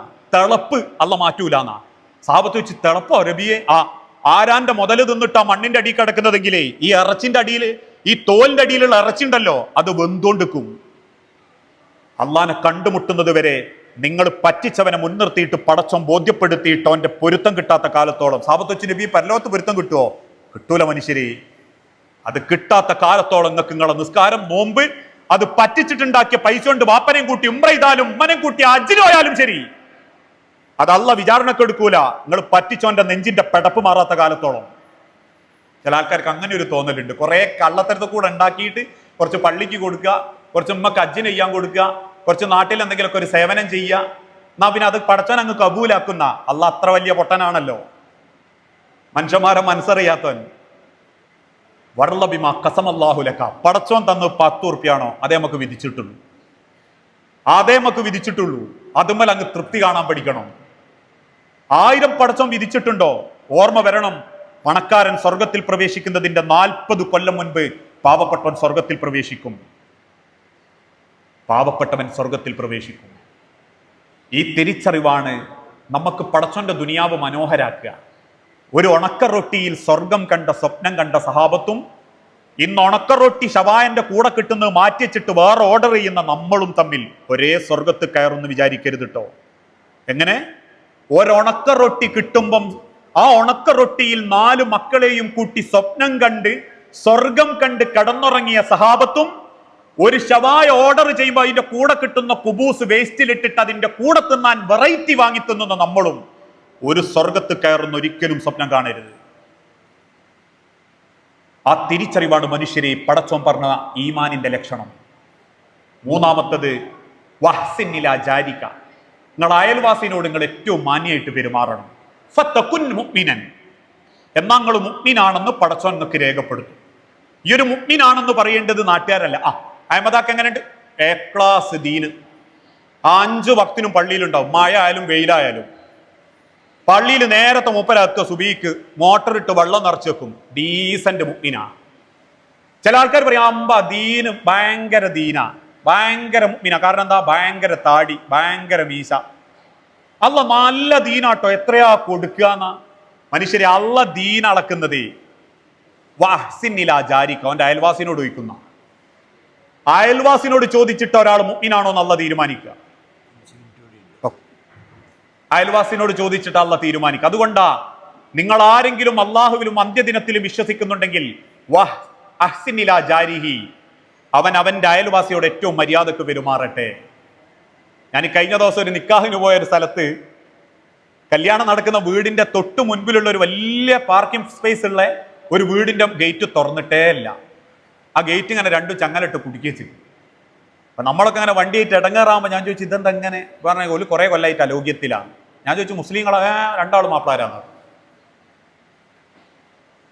2 ഞാൻ പറയുന്നത് എന്താ വെച്ചാൽ, ഇങ്ങനെ ബന്ധങ്ങൾ അകറ്റുന്ന, അയൽവാക്കുകളുമായിട്ട് ബന്ധമില്ലാത്ത റസൂലുള്ളാഹി സ്വല്ലല്ലാഹു അലൈഹി വസല്ലമയുടെ വിശദീകരണം കേട്ട് സഹാബത്ത് പേടിച്ചു എന്നാ. നിങ്ങളെ സ്വത്തിൽ അയൽവാസിക്ക് അവകാശം ഉണ്ടോന്ന് റസൂല് പറയോന്ന്, അല്ല പറയോന്ന്. ആദ്യം സ്ഥലം വെക്കുമ്പോൾ റസൂലുള്ള പറഞ്ഞു ആദ്യം അന്വേഷിക്കേണ്ടത് ആരോടാ? നിങ്ങളെ സ്ഥലത്തിന്റെ അയൽവാസിയോട്. അയൽപ്പക്കക്കാരന്റെ കാറ്റ് തടയുന്നത് നിങ്ങളെ മതിലാണെങ്കിൽ, മരമാണെങ്കിൽ അത് മുറിച്ചു മാറ്റി കൊടുക്കണം. ഇതൊക്കെ ഹദീസിൽ സ്വഹീഹായി രേഖപ്പെടുത്തിയതാണ്. ഇന്നത്തെ കാലത്ത് അങ്ങനെയൊന്നും ചെയ്യാൻ പറ്റിയിട്ടില്ലെങ്കിലും അയൽപക്കത്തുള്ള സൂക്കേടായിട്ട് 10 ദിവസം മൈത്രേ കിടന്നാൽ നമ്മളറിയൂല. ഓൻ തിരിച്ചന്ന് പൊരേ കിടക്കുമ്പോൾ നമ്മളെ പൊരയിൽ വന്നിട്ട് ഒരാൾ ബെല്ലടിച്ചല്ലേ സുഖല്ലാണ്ട് കിടന്ന മുനീറിന്റെ വീട്, മുനീറിന്റെ പൊര അതാണ്, സുഖല്ലായ്മ ഉണ്ടോ ഞാളറിഞ്ഞില്ലട്ടോ അറിയൂ. അത്ര ബന്ധങ്ങൾ ഇല്ലാണ്ടായിക്കൊണ്ടിരിക്കുന്ന അയൽപ്പക്ക ബന്ധം, ശത്രുതയും പകയും കൂടുന്ന, അയൽപ്പക്കക്കാരന്റെ നന്മയിൽ അസൂയ മൂളുന്ന, അവന്റെ വളർച്ചയിൽ കുശുമ്പ് കൂടുന്ന ഒരു മാനസികാവസ്ഥയിലേക്ക് നമ്മൾ മാറുന്നുണ്ടെങ്കിൽ പിന്നെ നമ്മൾ ഭയങ്കര മുത്തക്കീങ്ങളായിട്ട് നിസ്കാരവും നോമ്പായിട്ട് നടന്നിട്ട് കാര്യമല്ല. അള്ളാഹു പറയുന്നത് എന്തു കരുതി എല്ലാ വൃത്തിയോടും ചെയ്യുന്ന അയൽവാസിനോടുമായിട്ട് ഭയങ്കരമായിട്ട് ഒട്ടിപ്പിടിക്കണമെന്നും അല്ലട്ടോ. നമുക്കെന്നും പാരപണിയുന്ന, എന്നും ദുഷ്ടതയോടെ പെരുമാറുന്ന, എന്നും നമ്മളെ പ്രയാസപ്പെടുത്തുന്ന അയൽവാസിനെ ചെന്ന് നിങ്ങൾ തോളിൽ കൈയിട്ട് മാലട്ട് കൊണ്ടുവരണം എന്നല്ല പറഞ്ഞതിന്റെ അർത്ഥം. ഒരു കാരണവുമില്ലാണ്ട് അയൽവാസികളുമായി കുശുമ്പും അസൂയയും കൊണ്ട് വേർപ്പെട്ട് ജീവിക്കുന്ന മനസ്സ്, ഒരു പരോപകാരവും അയൽവാസിക്ക് ചെയ്തു കൊടുക്കാത്ത മനസ്സ്, സ്വന്തം അയൽവാസിയോട് ഒരല്പം വെള്ളം ചോദിച്ചാൽ പോലും കൊടുക്കാത്തവർ ഇന്നത്തെ കാലഘട്ടത്തിലുണ്ട്. എന്നാൽ അതേ സ്ഥാനത്ത് അയൽവാസിക്ക് പൊരണ്ടാക്കാൻ വേണ്ടി സ്വന്തം മതിലൊരല്പം പൊളിച്ചു കൊടുത്ത് ആ പൊരക്ക് വേണ്ടി എല്ലാ സൗകര്യവും ചെയ്തു കൊടുത്ത് അവസാനം ഈ അയൽവാസി പോയിട്ട് കേസ് കൊടുത്ത് ആ പൊര പൊളിച്ചു തന്ന സ്ഥലം കൂടി എനിക്ക് അവകാശപ്പെട്ടതാ, എനിക്ക് അതിലെ കാറുകൊണ്ട് വരണം. അങ്ങനത്തെ ആളുകളും ഇന്ന് സമൂഹത്തിലുണ്ട്. അങ്ങനെയുള്ള ആളുകളോടൊക്കെ റസൂലുള്ള പറഞ്ഞൊരു വാക്കുണ്ട്, ദുനിയാവിൽ നിങ്ങൾ ജയിക്കും. കാരണം കേസ് പറഞ്ഞാൽ ഏത് ബലാത്സംഗം ചെയ്തോനെയും പുഞ്ചിരിച്ചോനാക്കാം, ഏത് പുഞ്ചിരിച്ചോനെയും ബലാത്സംഗം ചെയ്തോനാക്കാം, അറിയാണ്ട് തട്ടിയോനെ പീഡകനാക്കാം, ഒന്ന് ചിരിച്ചതിന്റെ പേരിൽ അവിഹിതാക്കാം. ഇതൊക്കെ പറ്റും, ദുനിയാവ് പറ്റും. നമ്മളാരും 10-200 കൊല്ലൊന്നും ദുനിയാവിൽ ജീവിക്കാൻ വന്നതല്ല. 1925 അൻസാറില്ല, 2025 2125 ഞാൻ ഉണ്ടാവൂല. നമ്മളാരും 10-200 കൊല്ലത്തേക്ക് വന്നോലൊന്നുമല്ല. ഈ ജീവിച്ചിരിക്കുന്ന ഈ കാലത്തെ മനുഷ്യരിലെ ഞാനുങ്ങളുള്ളൂ. ഞാൻ നിങ്ങളോട് ചോദിക്കുക, ഇപ്പൊ എന്നോടൊരാൾ ചോദിക്കുകയാണെങ്കിൽ വാപ്പന്റെ പേരെന്താ? അബ്ദുറഹിമാൻ. വാപ്പന്റെ പേരെന്താ? പോക്കുട്ടി സാഹിബ്. പോക്കുട്ടി സാഹിബിന്റെ വാപ്പന്റെ പേരെന്താ? എനിക്കറിയൂല. ഇനിയോ ചിലർക്ക് 3 എണ്ണം അറിയായിരിക്കും, അതിന്റെ മേലേക്ക് അറിയൂല. അതിന്റെ അർത്ഥം 2 തലമുറന്റെ മേലേക്ക് എനിക്കിങ്ങൊക്കെ ഒരു വിവരവും. ഇനി ഒരു 2 തലമുറ താഴേക്ക് പോയാൽ എന്റെ മോൻ അബ്ദുള്ള, ഇനി അബ്ദുള്ള കല്യാണം കഴിച്ചൊരു മക്കൾ ഉണ്ടായാൽ അത് അതിന്റെ താഴേക്ക് പോയാൽ ഇനിയൊരു മനുഷ്യനും ഓർമ്മ ഉണ്ടാകുകയില്ല. ജീവിച്ചിരിക്കുന്ന ഈ മനുഷ്യന്മാരെ മനസ്സിലെ ഞാനുങ്ങളും ഉള്ളൂ. ജീവിച്ചിരിക്കുന്ന ഈ മനുഷ്യന്മാരെ എനിക്കും ദ്വാരക്കാനുള്ളൂ. ജീവിച്ചിരിക്കുന്ന ഈ മനുഷ്യന്മാരെ എനിക്കും നിസ്കരിക്കാൻ വരാനുള്ളൂ. ആ മനുഷ്യരെ മുൻപിൽ പരസ്പരം സ്നേഹത്തോടെ ജീവിക്കാൻ പറ്റണം. ഇതാണ് മൂന്നാമത്തെ വഹ്സിനിൽ ആചാരിക്ക. സമയ പരിമിതിയുണ്ട്, 2 എണ്ണം കൂടി പറഞ്ഞാൽ പെട്ടെന്ന് അവസാനിക്കാം. 8:30 നിസ്കാരം. മൂന്നാമത്തത് നിങ്ങൾ ഇഷ്ടപ്പെട്ടൊരു കാര്യം നിന്റെ സഹോദരനും വേണ്ടിയിട്ട് ഇഷ്ടപ്പെടണം. അഥവാ നമ്മളെ കൊണ്ട് മറ്റൊരാൾക്ക് എന്തെങ്കിലും ഒരു ഗുണം ഉണ്ടാവണം. നമുക്ക് മാത്രം ഉണ്ടാക്കിയാൽ പോരാ. ഇന്ന് ചിലർ പറയും ആളെങ്ങനെയാ? ഡീസന്റ് മനുഷ്യൻ. അതെന്താ? മൂപ്പര് ജോലി, പള്ളി, നിസ്കാരം, അത്രേ ഉള്ളൂ. ആരോടൊന്നിനുമില്ല. എന്നും നിങ്ങൾ വന്ന് നോക്കിയേണ്ടി. എനിക്കൊക്കെ കുറെ ആളുടെ ഇടയിൽ കുറ്റുണ്ട്. അതെന്തുകൊണ്ടാ? ദീന് പറയാൻ പോയേണ്ടി. ആളുടെ നല്ല സർട്ടിഫിക്കറ്റ് കിട്ടണോ? ഒരു കാര്യത്തിലും ഇടപെടണ്ട, ഒന്നിനെയും പറ്റി പറയണ്ട, ആരെന്ത് തോന്നിയാസം ചെയ്താലും വൃത്തിയോട് ചെയ്താലും മിണ്ടണ്ട. നമ്മൾ വരിക, നമ്മളെ കാര്യം ചെയ്യുക, നമ്മളത് പോവുക. എന്നാ ഓന് നല്ല പേരായിരിക്കും നാട്ടിൽ. ആള് ഭയങ്കര ആട്ടോ. മൂപ്പരെ കാര്യം ചെയ്ത് അങ്ങ് പോവും. നിസ്കാരത്തിന് വരും, പോവും. പിന്നെ വെള്ളിയാഴ്ച വരും, പോവും. പിന്നെ എന്തെങ്കിലും ചോദിച്ചാലൊക്കെ എന്തെങ്കിലും തരും. എന്നാ സമൂഹത്തിൽ അയാളെ കൊണ്ട് എന്താ ഗുണം? അള്ളാന്റെ ദീനിന് എന്താ ഗുണം? വമൻ അഹ്സനു ഖൗലൻ, ജനങ്ങളിൽ ഏറ്റവും നല്ലവൻ ആരാ? അള്ളാന്റെ ദീനിന് വേണ്ടി പണിയെടുക്കും. അത് ചെയ്യോ? ഇല്ല. അതെന്താ? അതെടുത്താൽ കുറെ ആളായിട്ട് പണങ്ങേണ്ടി വരും. അത് നിങ്ങൾക്ക് അടുത്തായി വെള്ളിയാഴ്ച അറിയണമെങ്കിൽ ബാക്കിൽ കഴിവുണ്ടായിട്ടും ആരോഗ്യം ഉണ്ടായിട്ടും ചാരി കുത്തിരിക്കുന്ന കുറച്ച് ആളോട് ഒന്ന് സഫ് ഒപ്പിച്ച് മുന്നോട്ടങ്ങ് നിന്നോളൂ, ഒന്ന് സഫൊക്കെ ഒന്ന് റെഡിയാക്കി എന്ന് പറഞ്ഞാൽ പോലെ നമ്മളെ ഒരു നോട്ട. പിന്നെ ആയുസിലോ നമ്മളെ മൊത്തേ നോക്കൂല. നല്ലത് പറഞ്ഞ ആൾക്കാർ നമുക്ക് എതിരാവും. നമ്മൾ നന്നാവണമെങ്കിൽ ആരോടൊന്നും പറയേണ്ട, എന്ത് തോന്നിയാസം ചെയ്താലും സൈഡിൽ കൂടി അങ്ങ് പോയാൽ മതി. ദീനിന് വേണ്ടി പണിയൊന്നും എടുക്കണ്ട. ആരെങ്കിലും എന്തെങ്കിലും ദീനിന്റെ പണി എടുക്കുമ്പോൾ വെറുതെ ഒന്ന് പോയി ഇരുന്ന് കേട്ടുകൊടുത്താൽ മതി. 4 ആളിടയിൽ നമുക്ക് സൽപ്പേരുണ്ടാക്കാൻ ഭയങ്കര സുഖ. എല്ലാവരുടെ മനസ്സിലും സൽപ്പേരുണ്ടാവും. പടച്ചോൻ ആ സൽപ്പേരുണ്ടാവില്ല കേട്ടോ. അള്ളാഹ്ക്കോനെ പറ്റി വലിയ പേരൊന്നും ഉണ്ടാവില്ല. കാരണം അള്ള ഒരു മനുഷ്യന് വിലയിടുന്നത് ഓൻ ദീനിന് വേണ്ടി എന്ത് ചെയ്തിട്ടുണ്ട് നോക്കിയില്ല. അഞ്ചാമത്തത് വലാ തുക്സിരി ലൊഹിക, കൂടുതൽ ഹാപ്പിനെസ് ആഗ്രഹിക്കരുത്, ഫുൾ ഹാപ്പിനെസ്. കാരണം കസ്റത്തു ലൊഹിക്കി തുമീത്തുൽ കൽബ്, നിങ്ങളെ ഹൃദയത്തെ അത് കൊന്നുകളയും. ഞാൻ ഇന്ന് പറയാറുണ്ട്, ഫുള്ള് ഹാപ്പിനെസ് ആഗ്രഹിക്കുന്നത് കൊണ്ടാവാം ആർക്കൊന്നും മതിയാവുന്നുമില്ല, പെട്ടെന്ന് ഉൾക്കൊള്ളാനും പറ്റുന്നില്ല. ഞാനൊക്കെ പഠിക്കുന്ന കാലത്ത് 1998 SSLC, അന്ന് ഞാൻ പടച്ചോനോട് പ്രാർത്ഥിച്ചു, റബ്ബേ 211, കൂട്ടത്തിലുള്ള പലർക്കും അറിയാം അന്ന് 210 അതിനും കിട്ടേണ്ടി, എല്ലാറ്റിലും 10, മൊത്തത്തിൽ 210 മാർക്ക് കിട്ടിയാൽ ജയിക്കും. അന്ന് ഞാനൊക്കെ ദുആയിരുന്നിട്ട് റബ്ബേ 211, ഒരു അസൂയയില്ല, ഒരു ആർത്തിയുമില്ല, റബ്ബേ 211 കിട്ടണം, എങ്ങനെങ്കിലും ഒന്ന് ജയിക്കണമെന്ന്. ഇന്ന് 10ാം ക്ലാസ് എക്സാമിന്റെ റിസൾട്ട് അറിയുന്നത് വരെ ഇങ്ങനെ ഉമ്മക്കും വാപ്പക്കും കുടുംബക്കാർക്കും ബേജാർ, എന്താ 10 A+ കിട്ടണം. കിട്ടിയ നോക്കുമ്പോ 9 A+ ഒരു Aയും. 4ാമത്തെ ദിവസം കുട്ടി കയറുമ്മല് എന്തേ ഒരു A+ന് ഫോണ് കൊടുക്കാത്ത അമ്മ അങ്ങോട്ട് ദേഷ്യപ്പെട്ട് വെക്കടാ ഫോണാടാന്ന് പറഞ്ഞു. അപ്പോഴേക്ക് കുട്ടി വാതിലടിച്ചു കൊണ്ടുപോയി പോയി ആത്മഹത്യ ചെയ്തു.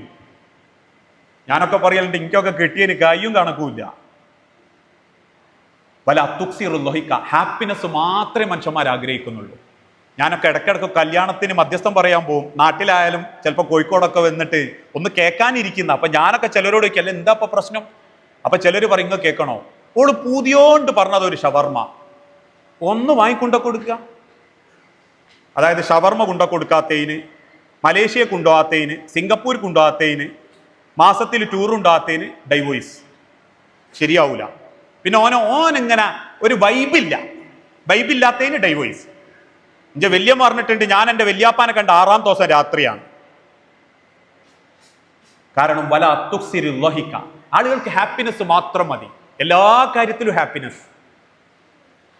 ആ ഹാപ്പിനെസ് ഉള്ളതുകൊണ്ട് തന്നെ ചെറിയ എന്തെങ്കിലും സങ്കടം വരുമ്പോഴേക്കും ആള് ഡള്ളാകും. ഇവിടെ ക്യാൻസർ വന്നവനൊക്കെ ചക്രശ്വാസം വലിക്കുമ്പം മൂക്കടപ്പ് വന്നാൽ മതി, ആൾക്കാർക്ക് ഭ്രാന്താവേ. ഒരേല് പിയാപ്പിളക്ക് ഭയങ്കര ദേഷ്യം, എന്തേ മൂപ്പർക്ക് മൂക്കടപ്പ് ജലദോഷം വന്നിട്ട് മാറുന്നില്ല, സ്മെല്ല് കിട്ടുന്നില്ല, ഭ്രാന്താ. പിന്നെ ആടെ ദേഷ്യം, ഇവിടെ ദേഷ്യം, അങ്ങോട്ട് പറച്ചില് ഇങ്ങോട്ട് പറച്ചില്, 4 വലി മൂക്കോട്ട് വലിച്ചിട്ട് എന്നുള്ളൊരു. പല തുക്സിറുൽ ലൊഹിക, മനുഷ്യരെ ദുനിയാവ് ചെറുതാ. ആ ദുനിയാവിലെ കുറച്ച് കാലത്തേക്ക് വന്ന ഞാനുങ്ങളും ദുനിയാവിന് വേണ്ടി മത്സരിക്കരുത്.